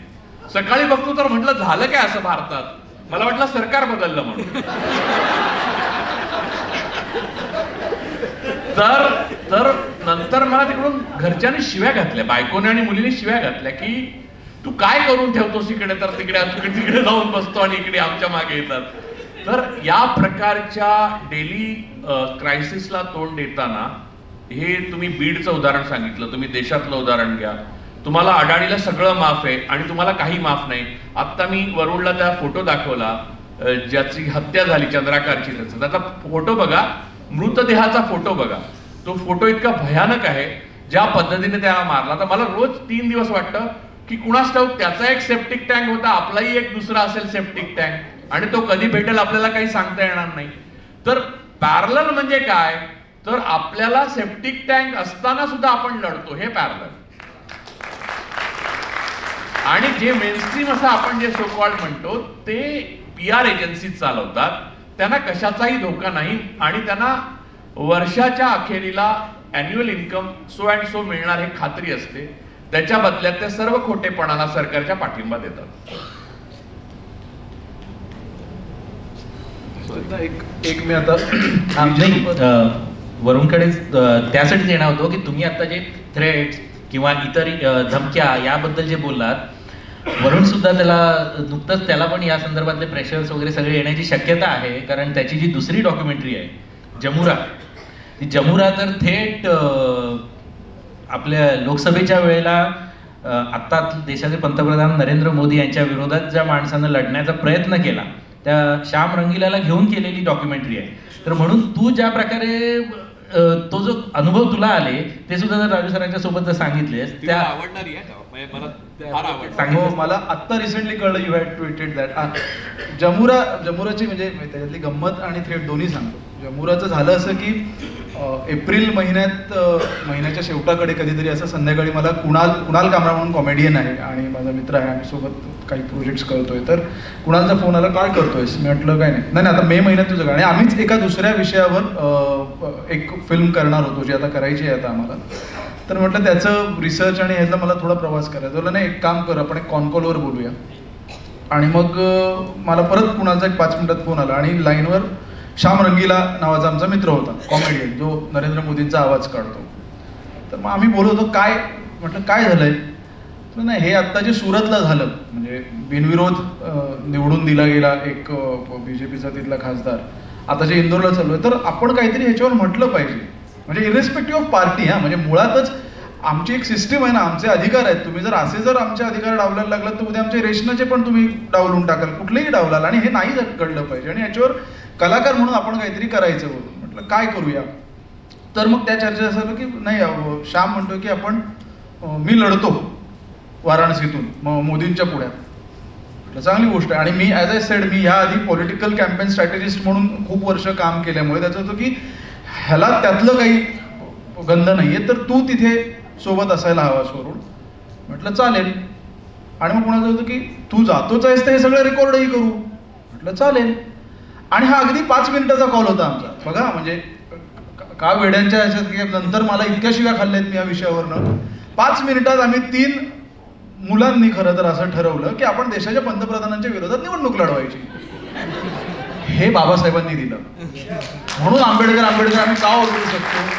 आम्हाला याच्यासाठी 8 दिवस नाही तयारी करायला लागली. हा निर्णयावर यायला सगळं आम्हाला एवढाच विचार करायचा, आपल्याला लढायचंय. पुढे जे झालं तो म्हणजे हा सगळा जमुरा नावाचा ही फिल्म आहे. असं झालं की आम्हाला काहीच माहीत नव्हतं आम्ही कुठे राहू, काय करू. आणि थोडंसं म्हणजे इथले जे आम्हाला लिगली थोडं हे करणारे होते त्यांचं असं होतं की तुम्ही जाताना माझ्या बायकोला सोडून घरातल्यांनाही माहीत नव्हतं की मी वाराणसीत चाललोय. मी त्यांना म्हटलं दिल्लीत माझी मीटिंग आहे, मी दिल्लीला निघालोय. 7 मेला माझं कोकणात मतदान, 7 मेला मतदान केलं, 8 मेला मी वाराणसीला पोहोचलो आणि शाम 9ला रात्री दुपारी वगैरे आला. आणि मग आम्ही असं ठरवलं की जे काही घडतंय ते सगळं शूट करू आपण, बघू तर निवडणूक लढून तर बघू काय होतं. आणि आम्ही खूप सिरियसली निवडणूक लढवायला गेलो. माझ्याकडे अजूनही माझ्या फोनमध्ये मॅनिफेस्टो लिहिला होता मी अख्खा, की आम्ही जर निवडून आलो तर काय करू खासदार म्हणून. निवडून येणार होतो का नाही, पण आम्हाला असं होतं की निवडणूक ही एक गंभीर प्रक्रिया आहे आणि ती गांभीर्याने तुम्ही घेतली पाहिजे, आम्ही घेतली, प्रत्येकाने घेतली पाहिजे. आणि त्यासाठी मग आम्ही गेलो. पहिल्याच दिवशी पहिलाच असं झालं की श्याम आलेला, तो प्रवास करून त्याला म्हटलं तू आराम कर. मग आमच्या वकिलाने सांगितलं की आपल्याला जो फॉर्म आणायला लागेल, ज्याला आपण म्हणतो ना फॉर्म भरण्याची शेवटची तारीख, तर फॉर्म आणायला लागेल 14 तारीख शेवटची. आणि मी 10 तारखेला सकाळी, 9 तारखेला मला वाटतं, नाही 10ला सकाळी मी एकटाच गेलो फॉर्म आणायला म्हणून. आणि तिथे गेलो तर परिस्थिती बघितल्यानंतर ते फॉर्मच देत नव्हते कुणाला. म्हटलं काय विषय आहे? तो आमच्या वकिलाचा एक माणूस ऑलरेडी आत होता. तुला नाही, त्यांनी एक कारण सांगितलंय. म्हटलं काय? ते म्हणतायत की तुम्ही आधी 25,000 रुपये ते डिपॉझिट भर. अरे खूप टेक्निकल गोंधळ घातलेला. म्हटलं बरं हे सगळं करू. म्हटलं हे सांगणारे कोण आहेत? ते चहा घ्यायला गेलेत. म्हटलं बरं येतील. नाही 3 तास झाले ते चहा घ्यायला गेले. हो आम्ही आत गेलो. बिलीव्ह मी, आतमध्ये 150 लोक रांगेत उभी होती फॉर्म घेण्यासाठी. माझा मुद्दा इथे, माझा प्रॉब्लेम हा आहे. बरं हे काही आज घडलंय, परत कधी घडणार नाही, याआधी घडलेलं नाही असं नाहीये. हुकुमशहा आणि ह्या असल्या मनोवृत्ती जगाच्या पाठीवर आल्या. इथे काय होतंय ना, आपले डेमोक्रॅटिक टूल्स वापरूनच हे सगळं घडतंय. हा जास्त मोठा प्रॉब्लेम आहे. आणि मी तिथे आतमध्ये, त्यानंतर 4 दिवस आम्ही प्रयत्न केला फॉर्म भरण्यासाठी.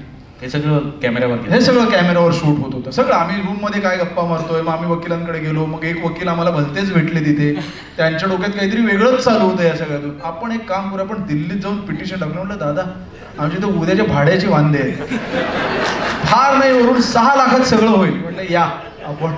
मग एक दुसरा वकील भेटला. त्या विचाराच्या वकिलाच्या म्हणजे त्याच्या ऑफिसमध्ये एक CFLचा बल्ब आणि त्याने आमचा फॉर्म भरेपर्यंत लढला तो आमच्यासोबत. एक गमतीशीर अनुभव होते. आणि मग ह्याच्यात खूप काही हे थ्रेट्स आणि हे ज्याला म्हणतो आपण डीएमनी काय डिस्ट्रिक्ट मॅजिस्ट्रेट जो काय म्हणतात त्याला, आता ह्याच्यात थोडासा वेळ जाईल पण मी त्या दोघांची माफी मागतो. काय झालं की फॉर्म भरल्यानंतर आम्ही खूप मेहनतीने फॉर्म मिळाला, फॉर्म भरायची प्रोसेस केली. मग असं की 10 हे लागतात, प्रस्तावक लागतात अपक्ष उमेदवाराला. आपली कुठली पार्टी नाही. मग प्रस्तावक मिळत होता. आणि मी पुन्हा सांगतो, इस्लामोफोबिया आणि ह्या सगळ्या कॉन्टेक्स्टने आणि मला त्याच्या मुळाशी सुद्धा यायचंय. आम्हाला 10च्या 10 प्रस्तावक मुसलमान मिळाले वाराणसीमध्ये. आणि त्या मुलाने आम्हाला समोरून कॉन्टॅक्ट केला होता आणि तो 3 दिवस फोन करतोय मला श्यामला भाई कुछ काम हो. आणि मग एक दिवस म्हटलं की भाई हे काम आहे. आम्हाला जे प्रस्तावक मिळायचे ते बॅक ऑफ करायचे, त्यांना कोणाचे तरी फोन जायचे. मग काही वाटेल ते कारण सांगायचे, नाही आधार माझ्याकडे आहे पण मतदान कार्ड माझं तिकडचं आहे, किंवा आधारवर हा पत्ता आहे पण माझा आता तो पत्ता नाहीये. काही कारण सांगून लोक बॅक ऑफ करत होते. आणि अशी रात्री बेरात्री फिरून आम्ही सगळं केलं. आणि शेवटला ज्या कारणामुळे आमचा फॉर्म रिजेक्ट केला ते कारण असं होतं, 14 तारखेला 27 फॉर्म भरले गेले वाराणसी मतदारसंघातून. त्यातले 26 फॉर्म रिजेक्ट झाले. एक ॲक्सेप्ट झाला, नरेंद्र दामोदर दास मोदी त्यांचा. आणि हे 26 फॉर्म रिजेक्ट होण्याचं कारण असं होतं की उमेदवाराला शपथ दिलेली आहे का ह्याच्या पुढे त्या डीएमने नाही असं लिहिलं होतं. आता ही शपथ देणं त्यांचं काम असतं, त्यांनी दिलं नाही. खूप त्याच्यात म्हणजे ह्या उमेदवारांना एकट्यालाच पाठवायचं, आमचे वकीलच जात नाहीत, मीही आज जाऊ शकलो नाही, ह्या सगळ्या गदारोळातून. आणि मग संध्याकाळी तिथे लिहिलेलं शपथ घेण्यासाठी तुम्हाला ही पूर्तता करायला वेळ 11:59 रात्री. हे आम्ही बघितलं 8 वाजता वकिलांच्या इथे. आम्ही परत गाडीत बसलो, मी श्याम आमचे वकील. आम्ही त्या डिस्ट्रिक्ट मॅजिस्ट्रेटच्या ऑफिसला गेलो, जो रिटर्निंग ऑफिसर असतो. तिथे SDM होते. SDM म्हणजे जे जॉईंट ॲडिशनल रिटर्निंग ऑफिसर्स असतात. त्यांचं हे वाक्य आहे, and here I say what we fear is this. तर आम्ही म्हटलं सर ये शपथ लेना है. अच्छा ये क्या है? SDM म्हटलं ये शपथ लेने के लिए क्या है? लेना ना फिर कहीं. कुठे देवळात कही. म्हणजे हे रात्री तुम्हाला आमच्याशी टाइमपास करतो 9:30 वाजता. बरं तो SDM बाहेर. मग DM आला. ह्या देशाच्या तुमच्या आमच्या पगारावर काम करणारा हा माणूस आहे, हे आपण विसरतोय, हे आपल्याला विसरवलं जात आहे. हा जो सगळा जो काही डोलारा उभा केला जातो ना, UPSC हे सगळे नवीन संस्थानिकांची एक यंत्रणा असल्यासारखं, तो रात्री आला 10 वाजता. आम्ही तिथे बसलोय बाहेर. सर आम्ही शपथ घ्यायला आलो. तो आमच्याशी बोललाच नाही. ते SP उभा होता. आपकी वर्दी खींच लूंगा, ये 2 मिनट में यहाँ से बाहर नहीं हुए तो. And our line was we are citizen of this country. आमच्या दोघांच्याही नावावर, आम्ही तिथे असलेल्या कुणाच्याही नावावर कुठलाही गुन्हा दाखल नाही. आम्ही कुठल्याही गैरकृत्यात आजपर्यंत नव्हतो. आम्ही निवडणूक लढवायला आलोय आणि आम्ही तुमच्या ऑफिसला आलोय आणि तुम्ही आमच्यासमोर पोलिसांना म्हणताय की तुझी वर्दी खेचीन जर ह्यांना बाहेर काढलं नाहीस तर. ही जर गुलामगिरी नसेल तर वेगळी गुलामगिरीची आपण कसली वाट बघतोय हा मला खूप मोठा प्रश्न त्यावेळी पडला. आणि आम्ही we had tears in our eyes. आम्ही रडलो त्यावेळी रूमवर जाऊन. Not because it was insulting, आम्हाला कोण ओळखत होतं तिथे असे, but it was humiliating to our rights, जे मिळण्यासाठी केवढा संघर्ष झाला, तो शिकण्यासाठी आम्ही अख्खं आयुष्य घालवलं. आणि ह्या सगळ्यात आमच्या गाडीचा म्हणजे थ्रेट असा आहे की आमच्या गाडीचा पाठलाग व्हायचा. मग आमच्या गाडीच्या नंबर प्लेटचे फोटो काढले जायचे आणि मग आम्हाला फोन यायचा, नाही तुम्ही ती गाडी बदला. आम्ही आमच्या टीमनी टोटल 14 वेगवेगळ्या ठिकाणी राहत होतो. आम्ही तिथे गेलो की तिथे काहीतरी निरोप यायचा. मग रात्री एक सायकलवर हवालदार येऊन खाली उभा राहायचा. मी एकदा द्यायला म्हटलं अंकल आम्हाला स्विगीवाला आ रहा है, आय दोन को बोलना फर्स्ट फ्लोअर आहे. असं बघतच होता माझ्याकडे. याला एक जोडायचंय, मला एक छोटंसं जोडायचंय, पटकन जोडतो. एवढं सगळं करून तुम्ही जर वोट फॉर डेमोक्रेसी या संस्थेने अत्यंत मेहनतीने 250 पानांचा रिपोर्ट बनवलाय. ADRने पण बनवलाय. ADR ही स्वतंत्र संस्था, ती कोर्टात पण गेलेली. त्या संस्थेचा रिपोर्ट पहा. त्यांच्या मताप्रमाणे भारतीय जनता पक्षाला 79 कमी जागा मिळाल्यात, म्हणजे 161 जागा मिळाल्यात आणि मोदींचा 70,000 मतांनी अजय रायनी पराभव केलाय. हे असताना हे सगळं करून आणि तरी ते अजूनही सत्तेला चिकटून बसलेत, कारण त्यांचा एक्झिस्टन्शियल क्रायसिस आहे की ते सत्तेतनं उतरले की ट्रेझन म्हणजे देशद्रोहा करता त्यांना पुढच्या शिक्षा होऊ शकते. त्यामुळे मुद्दा असा आहे आता की तो मला गंमत त्यातली अजून एक तुला सांगतो, म्हणजे अल्टरनेटिव्ह मीडिया कसा फॉर्म होत जातो याचं उत्तम उदाहरण म्हणजे मला असं वाटतं की अमेयला पण फार कळलं, कारण अमेय लिहिण्यात म्हणजे प्रिंटमध्ये खूप व्यवस्थित त्याने वेगळ्या प्रकारे काम केलंय. 250 पानांचा तुला अनुभव आहे या गोष्टीचा, प्रशांतला पण आहे म्हणजे दिल्लीवर 250 पानांचा अहवाल घेऊन मी सर्व विरोधी पक्षांच्या नेत्यांकडे महत्वाच्या पोहोचलो. प्रत्येक नेता सांगतो शॉर्ट मध्ये सांगा काय ते, शॉर्ट मध्ये काय लिहिलंय ते सांगा. तर शॉर्ट मध्ये जर लिहायचं असतं तर जे लिहित होते ते सगळे अतिशय मोठी माणसं आहेत, म्हणजे खरं सांगू एक तर त्यातले 92 वर्षाचे आहेत आणि त्यांनी आयुष्य ह्याच्यात घातलंय. एक ओबामा प्रशासनाचे सल्लागार होते या प्रकारात. तर मुद्दा असा की बरं तुम्ही ट्विटरवर लिहिलं, हेच मी हे ट्विटरवर लिहिलं, पुरावे काय? अरे पण मग ते 250 पानं वाचले की तुम्ही सांगणार पॉइंटर मध्ये सांगा, पॉइंटर लिहिले की सांगणार पुरावे काय, करायचं काय? हा मुद्दा आहे. आणि आज आपण ज्यांच्या सत्तेमध्ये आहोत ती सत्ता ऍक्च्युअली सत्ता नाहीच आहे. आपण निवडून दिलेले लोकप्रतिनिधी ना महाराष्ट्रात आहेत ना देशात. त्यामुळे आपण एका पॅरल दुनियेत जगतोय, त्यामुळे पॅरल मीडियात जगतोय.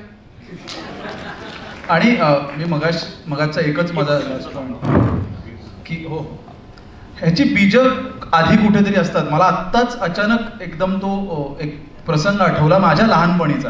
म्हणजे हा सगळा गदारोळ हा आज झालेला नाहीये, जे आम्ही सतत म्हणतो की हे 10 वर्षात झालं असं नाहीये. माझ्या लहानपणी आमच्या शाळेत अशी एक बातमी पसरवली गेली होती त्यावेळी की सौदी अरेबियात कुठला तरी एक पेपर निघतो आणि त्याच्यावरती अल्लाह लिहिलेलं असतं. तर ती लोक पेपर रद्दीत टाकण्याआधी ते वरचं जे आहे ते फाडून पाण्यासोबत गिळून टाकतात, कारण ते रद्दीत जायला नको अल्लाचं नाव. आमच्या वर्गातल्या 3 येड्याने दुसऱ्या दिवशी सनातन प्रवाहाचं हे करायला सुरुवात केली. अजिबात चेष्टा करत नाहीये मी. मला आत्ता आठवलं ते, अरे हो हे तिघं ते पाण्याबरोबर सनातन प्रवाहात खायचे सकाळी. आणि मग आपल्याला प्रश्न पडतो, अरे हे असं कसं होतं? हे असं होतं. आपण दुर्लक्ष केलं म्हणून आपण पर्याय झालो. हे आपण मेनस्ट्रीम जे मेनस्ट्रीम होतं ते आपणच काय म्हणतो आपण त्याला साईड ट्रॅकवर टाकत गेलो आणि हे सगळं आता मेनस्ट्रीम झालेलं आहे. आपण मगाशी जे बोलत होतो की ज्या प्रकारचे व्हिडिओज येतात, अल्गोरिदमनुसार जे व्हिडिओज येतात की कुठले व्हिडिओज पॉप्युलर होतात, तर आज इंस्टाग्रामवरती येणाऱ्या व्हिडिओमध्ये त्याला सॉफ्ट पॉर्न म्हणता येईल अशा प्रकारचे व्हिडिओज अत्यंत चवीनं बघितले जातात किंवा ते सगळ्यात जास्त बघितले जातात. म्हणजे हा जो एक कल्चरल आक्रमण सुद्धा, जसं राजकीय आक्रमण जगामध्ये भारत हा पहिल्या नंबरचा पोर्न बघणारा देश झाला. 89% लोक पोर्न बघतात. म्हणजे आता तुमचं कल्चरच एक प्रकारे पॉलिटिकल कंटेंट बघता ही समाधानाची बाब वाटावी असं होतं.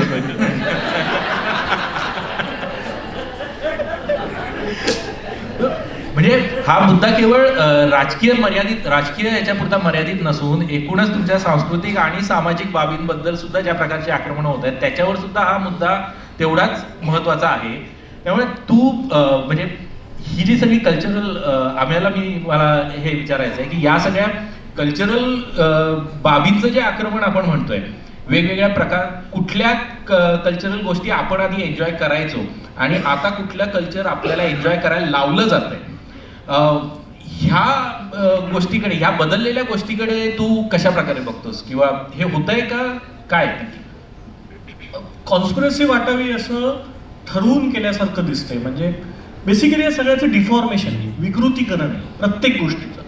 ते निव्वळ आपल्या राजकीय मतांचं नाही आहे, हिंसेचं नाही, ते लैंगिकतेचं पण विकृतीकरण आहे. आपण खूप म्हणजे देश म्हणून खूप पोर्न बघायला लागलो, हे विकृतीकरण होतं ना आपल्या ओव्हरऑल जाणीवांचं.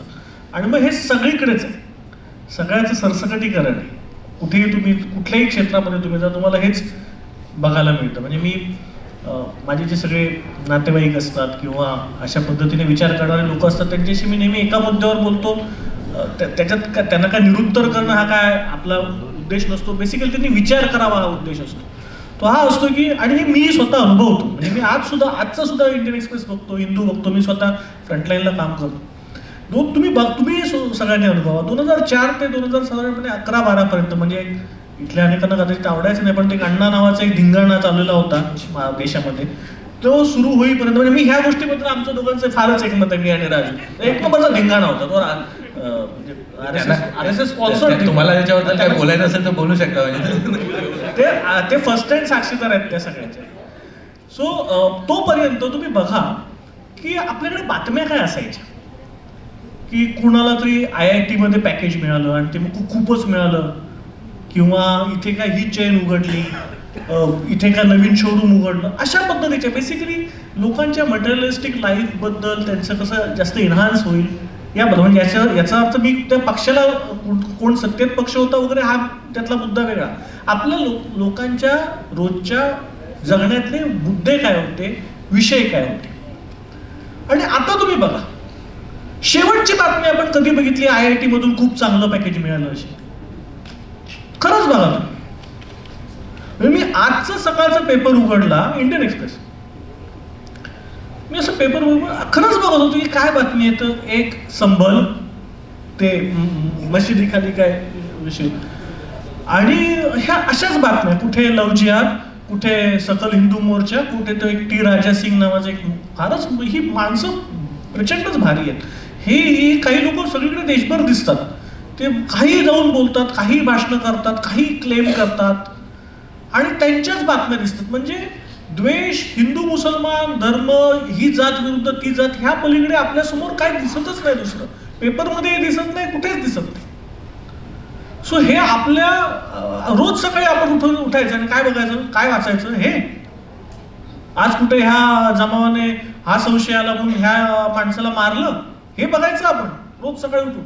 सो आपली सगळ्यांची जगण्याच्या जाणीवाच बदलून टाकण्याचा, त्याचं विकृतीकरण करण्याचा हा प्रकार आहे. आणि मग हे असं वाटतं ना की कॉन्स्पिरसी आहे की काय, कोणतरी असं ठरवून करते की काय, म्हणजे काहीतरी मध्यंतरी कोण मित्र म्हणायचे कुठली तरी अशी कम्युनिटी आहे जी खूप गुप्तपणे काम करते वगैरे वगैरे. तसं आता हे सगळं वाटायला लागलं. आणि जसं राजू सर म्हणाले, मला ते म्हणजे आपण माझ्या बघण्यातले अनेक लोक ना ऑस्ट्रेलिया हे अस्त्रालय आहे ह्या गोष्टीवर विश्वास ठेवायचे. आणि मी डोंबिवलीत राहतो, ह्या एका गोष्टीसाठी सुद्धा लोक असतात. असंच आपण हसायचो. मी तुम्हाला सांगतो, आपण असंच ऑस्ट्रेलिया हे अस्त्रालय आहे ह्या गोष्टीवर हसायचो. नाही, एक तुला मी इथे गमतीशीर, म्हणजे आता हे ओपनच ठेवू आपण थोडं. तर मी असं म्हणेन की याच्यावर मला आठवलं, मी संवाद कार्यक्रम करायचा तर पुन्हा लोकांचा इंटरव्ह्यू, ताजमहाल नव्हे तेजोमहाल आहे. तर मला मी त्या दिवशी तो इंटरव्ह्यू केला आणि तो ज्या दिवशी रिलीज झाला त्या दिवशी देशपांडे, म्हणजे देशपांडे करता हिंदुत्ववादी एका अर्थाने, सॉफ्ट हिंदू. तर ते विजय तेंडुलकर, निळू दामले अशी त्यांची शाखा भरते असं म्हणायचे. ते शाखा सकाळची तिथे शाखा बघायला गेलो मी. तर ते सगळे हसत होते, अरे पुन्हा सॉलिड बोलला म्हणजे कधी आपल्याला वाटलंच नाही की ही मुख्य धारा होईल या देशाची. म्हणजे आपण गंभीरपणे नाही घेतलं. त्याच्यापेक्षा एक थरारक गोष्ट सांगतो, म्हणजे तेंडुलकरांचं तू उत्तम उदाहरण सुरुवातीला दिलं. आपल्या सहिष्णुतेच्या किती आपण बाउंड्रीज ओलांडल्या आहेत ते मी तुला सांगतो.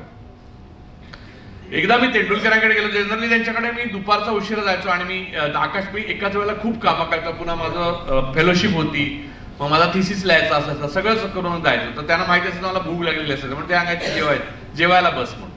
तर एक दिवशी मी गेलो तर तिथे डायनिंग टेबल रिकामून होतं, एक माणूस जेवत होता. तर मी असे, ते बद्रीधाममध्ये तू बघितलं असेल तर मला माहित नाही. तर तिथून गेल्यावर त्यांची अशी खोली होती छोटी. त्या खोलीत गेल्यावर म्हटलं, बाबा ते बाहेर कोण बसले, तू ओळखत नाहीस त्यांना? म्हटलं नाही. अरे ते गोपाळ गोडसे. मला धक्काच बसला. अरे म्हटलं गोपाळ गोडसे खुनी? अरे नाही म्हटले, ते त्यांचे भाऊ खुनी. हे सुटले आता शिक्षा बघून. जेवढी कायद्याने शिक्षा त्याची तेवढी देऊन सुटले. बोल त्यांच्याशी गप्पा मारतात ते. मी म्हटलं ते फार पूर्वीपासून येतात माझ्याकडे, मुलींशी खेळायचंय वगैरे. नंतर गोपाळ गोडसेंचा मी इंटरव्ह्यू केला, माहितीये तुला. आणि मग गोपाळ गोडसे मरेपर्यंत माझ्याशी फोनवर बोलत असत, कधीतरी 8-10 दिवसांनी. त्यांच्या तोंडून कधी हिंदुत्व किंवा गांधीजी किंवा या संदर्भातल्या कुठची गोष्ट मी कधी ऐकली नाही. कारण त्यांना पण आत्मविश्वास नव्हता की ह्याची आता मुख्यधारा कधी होईल म्हणून. पुन्हा तर स्वतःवर विश्वास नसल्यासारखं सगळं बोलत होते. मी इंटरव्ह्यू केलेला आहे त्यामुळे मला माहिती आहे. तर आश्चर्य म्हणजे ज्या लोकांचा ह्याच्यावर विश्वास बसतो ना, तर ही लोक आपण पाहिली आहेत लहानपणी. म्हणजे तो कुठचा तो एक श्री साप्ताहिका द्यायचा ना की ब्रुसली परत येतोय, कसं झालंय पुन्हा नाही. म्हणजे मी एक आणखीन लेखक आहेत, त्यांचं नाव पद्माकर विष्णू वर्तक. त्यांचाही मी इंटरव्ह्यू केला होता. त्यांचाही चंद्रावर, मंगळावर, गुरुवर जाऊन आलेले. हो. आणि मला सांगितलं चंद्रावर वातावरण कसं आहे, गुरुवर कसं आहे, आणि गुरुवर मला म्हणे दगड लागला पायाला असं वगैरे. आणि या पविवर्तक त्यांची सगळी पुस्तकं त्यांनी मला भेट नाही, मी काय म्हणतो, आपलं ओक वर्तक या सगळ्यांबद्दल आपण बोलूया. ऐक ना, मला ना ह्याच्यावर एक वाक्य एका फार महत्वाच्या माणसाने सांगितलं. हा सेम आपल्याला प्रश्न पडतो ना की हा असं कसं सगळं घडलं रे अचानक. तर मी ओडिसाला होतो आणि तथागत सतपती नावाचे 5 वेळा खासदार राहिलेले आहेत तिथल्या मोठ्या बीजेडी तिथल्या मोठ्या मीडिया हाऊसचे ते ओनर आहेत. तर त्यांनी मला संध्याकाळी प्रेस क्लबला डिनरला बोलवलं, म्हणून मला गप्पा मारायचे तुझ्याशी. कार्यक्रम वगैरे दिवसभर झाला, आपण दोघेच बसू, I order some good single malt or something, आणि आपण बसूया, आपण गप्पा मारूया. म्हटलं ठीक आहे, चल बोलूया. आणि आम्ही गेलो, फार मोठा माणूस. म्हटलं हे सगळं कसं काय गडबडत गेलं. तर त्यांचं एक वाक्य आहे, आणि जे वाक्य मी इथे असं कोरलेलं आहे माझ्या, जसं मगाशी तेंडुलकरांचं तू जसं सांगितलंस ना, idiots when empowered do not become genius, they become dubious. आपण एम्पॉवर झालोय पण मुळातले आपण मूर्ख होतोच. म्हणजे देअर वॉज अ टाइम, म्हणजे मला असं काय म्हणतं की आपल्याकडची हा जो बंधुभाव आणि हे सगळं आहे ना, that was campaigned, that was designed under a orchestrated effort by Nehru, Ambedkar, Gandhi, all these visionary people. मुळात आपण मूर्ख होतो, आपल्याला त्या मूर्खपणातून ह्यांनी बाहेर काढलं, त्याच्यासाठीची अख्खी यंत्रणा राबली. त्यासाठी आंधीसारखे पिक्चर त्यावेळी बनलेत ना. म्हणजे त्यावेळेचा सिनेमा, त्यावेळेची पत्रकारिता, त्यावेळेचे आम्ही परवा डेव्हलपमेंट बँकिंग विषयी बोलत होतो. डेव्हलपमेंट बँकिंग त्या काळात नेहरूवियन इकॉनॉमिक्स ज्याला आपण म्हणतो, की एकीकडे रशियाचा हा सगळा गोंधळ चालू आहे, एकीकडे सोव्हिएत आणि ह्याच्यात जग विभागलेलं असताना ही एक वेगळीच इकॉनॉमिक मांडणं आणि त्याच्यातून हे ठरवून केलेलं होतं. आपल्या प्रेमाचा, एकतेचा संदेश हे सगळं ठरवून केलेलं होतं आपल्याकडे. आपण आता पुन्हा मूळ धारेकडे चाललेलो आहोत. पुन्हा आपण त्या, कारण त्याच्यासाठी एफर्ट्स लागतात ना, ते एफर्ट्स घेण्याची पुढे कुवत असलेले कुठं माणसं तयार. सांगतो, पुरुषोत्तम अगरवाल यांनी इथेच कार्यक्रम झाला वरच्या हॉलला, सानेगुरुजी 125चं सुरुवात म्हणजे. तर त्या कार्यक्रमामध्ये एक गोष्ट सांगितली, ती त्या दिवसापासून ना, म्हणजे ते आपल्याला जाणवत असतं, पण ती इतक्या स्वच्छ शब्दामध्ये कोणीतरी मांडलं ना की आपल्या लक्षात येवा, म्हणजे हेच आपल्याला म्हणायचं. तर पुरुषोत्तम अगरवाल सर जे म्हणाले ते, आणि अलीकडे दत्तप्रसाद दाभोळकरांचं पुस्तक, म्हणजे त्यांच्या लेखांचं पुस्तक आले संघ समजून घेताना, त्याच्यातून लक्षात आलं ते असं म्हणाले की एक ग्रँड नरेटिव्ह लागतं हे सगळं करायला, हे बदलायला. म्हणजे हे काय एकाच क्षेत्रात होत नाही ना, हे बँकिंगमध्ये होते, मीडियामध्ये दिसतंय, आणि फिल्म्समध्ये दिसतंय, पॉलिटिक्समध्ये दिसतंय, अगदी पुस्तकांच्या क्षेत्रात दिसतंय. ते पुणे फेस्टिवल नावाचं पुस्तकांचं फेस्टिवलमध्ये कधीतरी जाऊन, म्हणजे अनेक लोकांनी त्याचं कौतुक पण केलं, पण तिथे काय काय स्टॉल्स लागतात, गणेश विस्पुते आहेत ते सांगतील तुम्हाला काय काय स्टॉल्स लागले. सो आणि तिथे काय काय छापलं जातं आणि लोक वाचतात. सो हे नेहरूंकडे किंवा ह्या पद्धतीचं जे ग्रँड नॅरेटिव्ह होतं ते 60-70 वर्ष चाललं.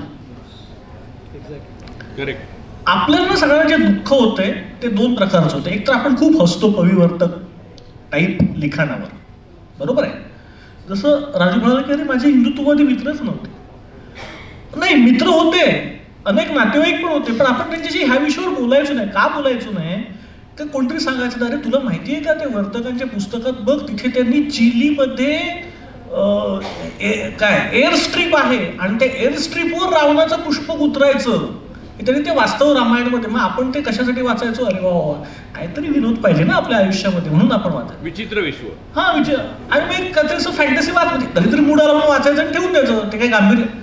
ह्या पद्धत म्हणजे समाजात ज्या जाणीवपूर्वक अंधश्रद्धा पसरवल्या जात असतात त्या तेव्हाच्या तेव्हा काउंटर कराव्या लागतात.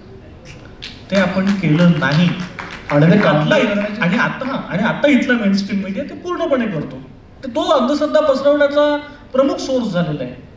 आज एका न्यूज चॅनलच्या वेबसाईटवर मी बातमी वाचली, मी दाखवली पण, आलोकला आणि आशुतोषला दाखवली. बातमी अशी होती, मग बातमी वाईट वाटलं, संताप आला, म्हणजे असं वाटलं की उचलावं आणि फोन करून संपादकाला शिव्या घालाव्यात. बातमी अशी आहे की गरुड पुराणात एक शिक्षा आहे, पतीने पुरुष आपला नवरा सोडून दुसऱ्या पुरुषाशी संबंध ठेवले तर काय होतं याच्याबद्दल गरुड पुराणात शिक्षा आहेत. त्या काय आहेत त्या वाचा, हे वेबसाईटच्या मुख्य पेजवर बातमी आहे. त्या लेवलला आपला डिस्कोर्स आला. नाही पण आपण पण एक केलं नाही, म्हणजे आता आलोक तू आम्हाला अडवणार असेल तर आधीच अडव. नाही, मी तुम्हाला अडवतो. पुढची गोष्ट फार गमतीशीर आहे. कारण आपल्याला 5:30 आपल्याकडे 10 मिनिटं आहेत, तर आपल्याला शेवटाकडे जायचंय. पण आता शेवटाकडे झालोय आपण. तर आपण जे 1.5 तास आपण चर्चा केली ती शेवटाकडे येण्याचीच आहे. ती आपल्याला सगळ्यांना आता ती शेवटाकडे न्यायची आहे. तर ही शेवटाकडे नेताना मी प्रशांतला फक्त एवढंच विचारतो, आपण इतक्या गोष्टी ऐकल्या, म्हणजे आधी आपण काय ऐकत होतो, आता आपण त्याला कसं मजेत घेतलं आणि आता ते कसं मेनस्ट्रीम झालंय, कुठल्या परिस्थितीत आत्ता आहोत, हे सगळं आपल्या समोर हा आलेख आलेला आहे. पुढे काय मुद्दा शेवटी येतो की यातून मार्ग काढायचा आहे ना. जर यातून मार्ग काढायचा आहे, यातून आपल्याला काहीतरी एक वेगळं लोकांना द्यायचं, वेगळं मॉडेल उभं करायचं आहे, तर ते वेगळं मॉडेल उभं करण्यासाठी मग त्याच्यामध्ये त्याला पैसे लागतात, त्याला रिसोर्सेस लागतात, त्याला केवळ इच्छा असून उपयोग नाही आहे. या सगळ्यातून मार्ग काढण्यासाठी काय करता येईल? आणि मला वाटतं की this will end, this is the last question. याच्यानंतर मग आपण आपलं समारोपाचं हे करू. तर नाही, त्याच्याबद्दल खरंच गांभीर्याने विचार व्हायला पाहिजे. आणि फ्रीडम ऑफ प्रेस बद्दल जेव्हा आपण बोलतो तेव्हा फ्रीडम ऑफ पर्सचं काय याची पण चिंता जी आहे ती केली पाहिजे, कारण त्याच्याशिवाय ते मिळत नाही.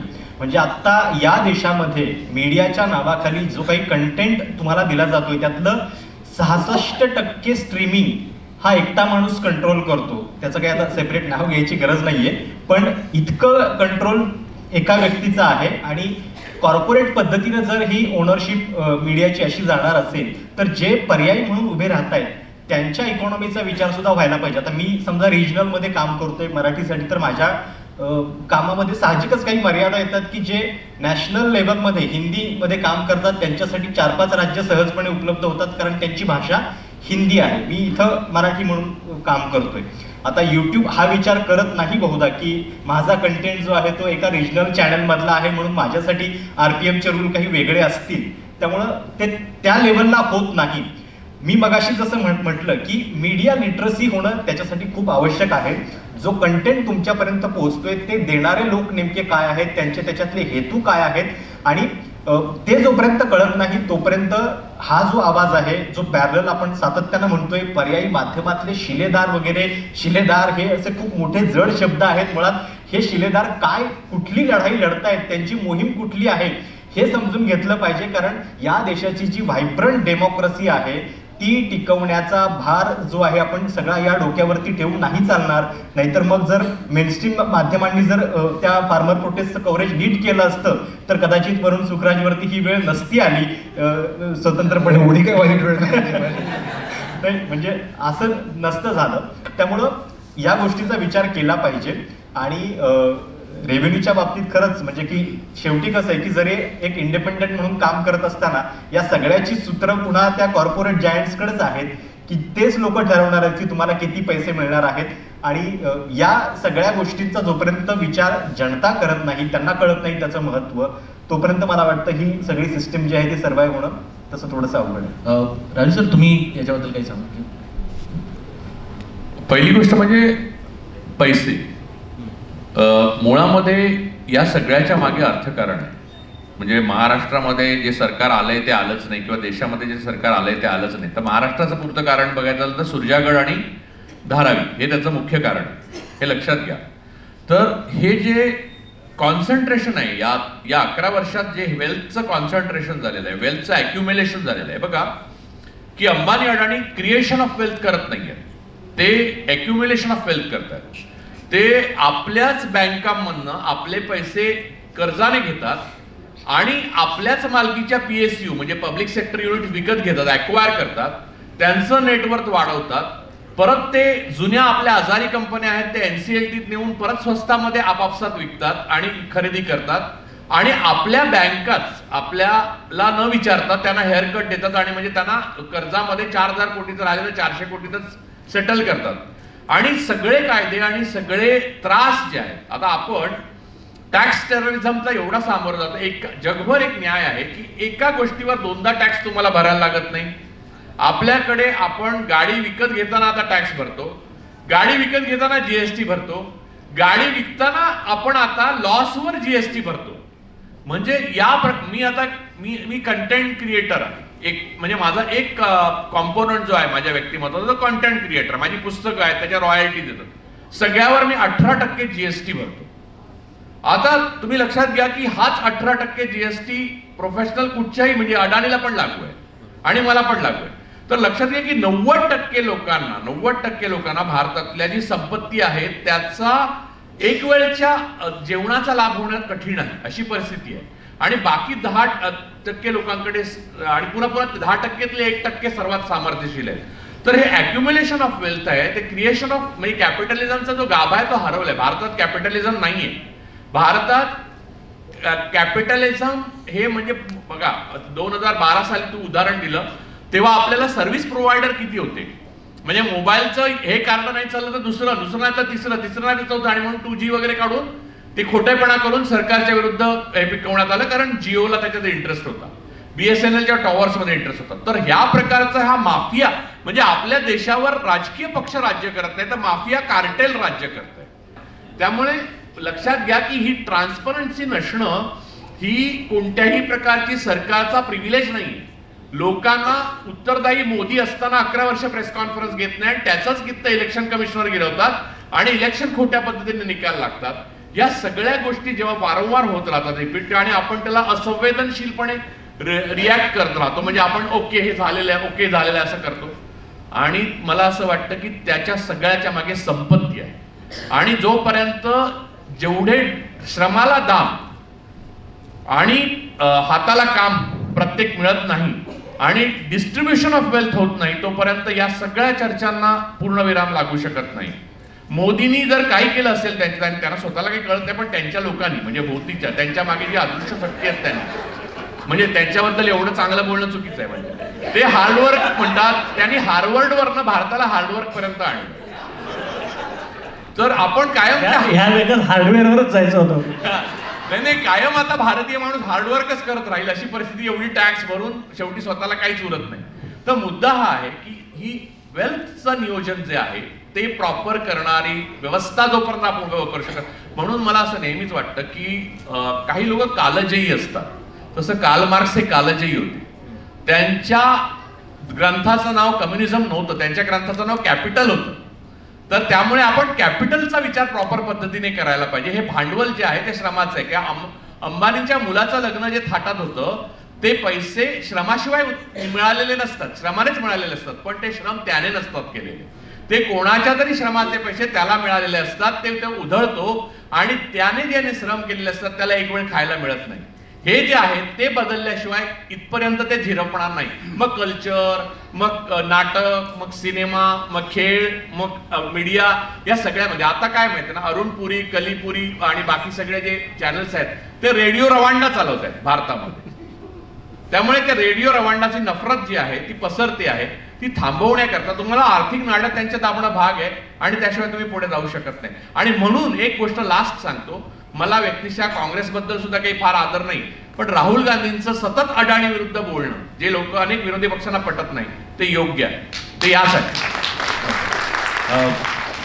या सगळ्याचा समारोप करताना वरुण हा आपण आता वेळ झालेली आहे आपली. वरुणकडनं फक्त एक शेवटचं जाणून घ्यायचं किंवा त्याला विचारायचं आहे, या सगळ्याचा मेन प्रॉब्लेम ना कॅपिटलिझम किंवा क्रोनी कॅपिटलिझम बद्दल आपण जे बोलतोय ना, तुमच्यासारखे जे लोक पैसे घालतायत आणि कंटेंट क्रिएट करतायत त्यांना खूप प्रॉब्लेम होत असेल ना. तुम्हाला प्रदर्शित कुठे करणार, तुम्ही दाखवणार कोणाला, तुमच्या पाठीशी कोणी कंपन्या आहेत का नाही. मग याला तोंड देण्याची काही स्ट्रॅटेजी तुझी आहे का, त्यातून बाहेर पडण्याची काही स्ट्रॅटेजी तू केलेली आहेस? मी 10 वर्षापूर्वी स्नेहाशी लग्न केलं, ते माझे पहिला मूव होता, त्यामुळे मला घरी फार कमी तोंड द्यावं लागते ह्या विषयांना. She knows what we are into and what we are doing. त्या व्यतिरिक्त मी खरं सांगू ना, आत्ता म्हणजे 2 अँगलनी आत्ता चर्चा झाली, कॉन्टेंट आणि वेल्थ अँड कॅपिटलिझम. मला तिसऱ्या एका मुद्द्यावर ॲज अ क्लोजिंग स्टेटमेंट याच्यावर बोलावं असं वाटतं की मी ज्या फिल्म्स बनवतो ना, बऱ्याचदा फिल्म फेस्टिवल किंवा सो कॉल्ड अशा टिपिकल फिल्म क्रिटिक्सना ते आवडत नाहीत, कारण त्या खूपच जेनरिक आणि अशा थोड्याशा लाईटर टोन आणि अशा ह्याच्यात मी ते नेतो. पण त्याचं कारण एक आहे म्हणजे मला ह्या सगळ्यातून काय वाटतं, तू मगाशी जो प्रशांत प्रश्न विचारलास की ह्याचं सगळ्याचं पुढे काय, तर अर्थातच राजू सर जे म्हणतायत प्रशांत, ह्या फार मोठ्या गोष्टी आहेत. मला असं वाटतं गेले तास दीड तास जे चाललंय ना, आपल्याला मूर्खपणावर हसेल असा समाज पुन्हा बनवावा लागेल. बाकी काही ह्याच्यातून सोल्युशन नाही. आता आपण मूर्खपणाला डोक्यावर घेऊन नाचण्याचा जो काही हा काही सगळा प्रकार बघतोय, आपल्याला पुन्हा एकदा सगळ्यांना इतकं सक्षम व्हावं लागेल की आपण मूर्खपणावर हसू शकू दिलखुलासपणे, की अरे हे मूर्खपणाचं आहे, ह्याच्यावर आपल्याला हसता आलं पाहिजे, हसणाऱ्याला प्रोत्साहन मिळालं पाहिजे. आत्ता तेच घडत नाही एक्झॅक्टली. आत्ता तू मूर्ख आहेस, मी तुझ्यापेक्षा 10 पट जास्त मूर्खपणा करून दाखवतो.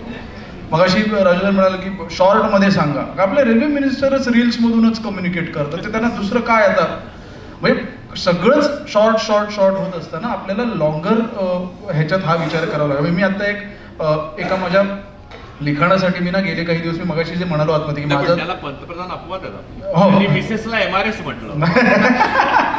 पंतप्रधान अनेक गोष्टींना अपवाद आहेत आपले, पंतप्रधान पदाला सुद्धा. तर त्यात काय आहे, मी विसरलो. हां, मगाशी जे म्हणालो की माझं आता जर इंस्टाग्राम तुम्ही बघितलं तर तुम्हाला असं वाटेल की हा अत्यंत वाह्यात फुकट गेलेला कुठल्या तरी ड्रॉपआउट मुलाचं हे इंस्टाग्राम आहे, कारण मी अशा काही गोष्टी आहेत तर मुद्दाम जाऊन फॉलो करून पाहतोय. तर मी एक आत्ता परवापासून एक माणूस बघतोय, असा एक फ्रेंच बियर्ड आहे त्याची, आणि तशा आचकट विचकट चाळे करत काहीतरी अत्यंत सुमार टुकार दर्जाची शेरोशायरी करतो. आणि मी एकंदरीत त्याचे व्ह्यूज, त्याला असलेलं एंगेजमेंट, ब्रँड प्लेसमेंटची त्याला मिळत असलेली कामं पाहता आपल्या कुणाच्याही पेक्षा तो जास्त पैसे कमवतो. आणि त्याच्यात आणि अर्णब गोस्वामीच्यात मूल्यात्मक फरक काही नाही. तो आपल्याला एस्टॅब्लिश करावा लागेल. That is our final responsibility out of this. We should have a people like this who will laugh at stupidity and who will call of stupidity when it is a stupidity. म्हणजे श्याम रंगीलाला गंभीरपणे घेतील आणि मोदीवर हसतील असा समाज निर्माण करायचा. Okay, I think मला वाटतं की आता या स्टेटमेंट नंतर दुसरं काही बोलायला उरलेलं नाहीये. दिस इज द क्लोजिंग स्टेटमेंट. धन्यवाद राजू सर, वरुण, थँक्यू, प्रशांत, अमेय, आपण थँक्यू सो मच. वेळात वेळ काढून आलात, आपण सगळ्यांनी शांतपणे ऐकलं. सर्वांचे खूप खूप आभार.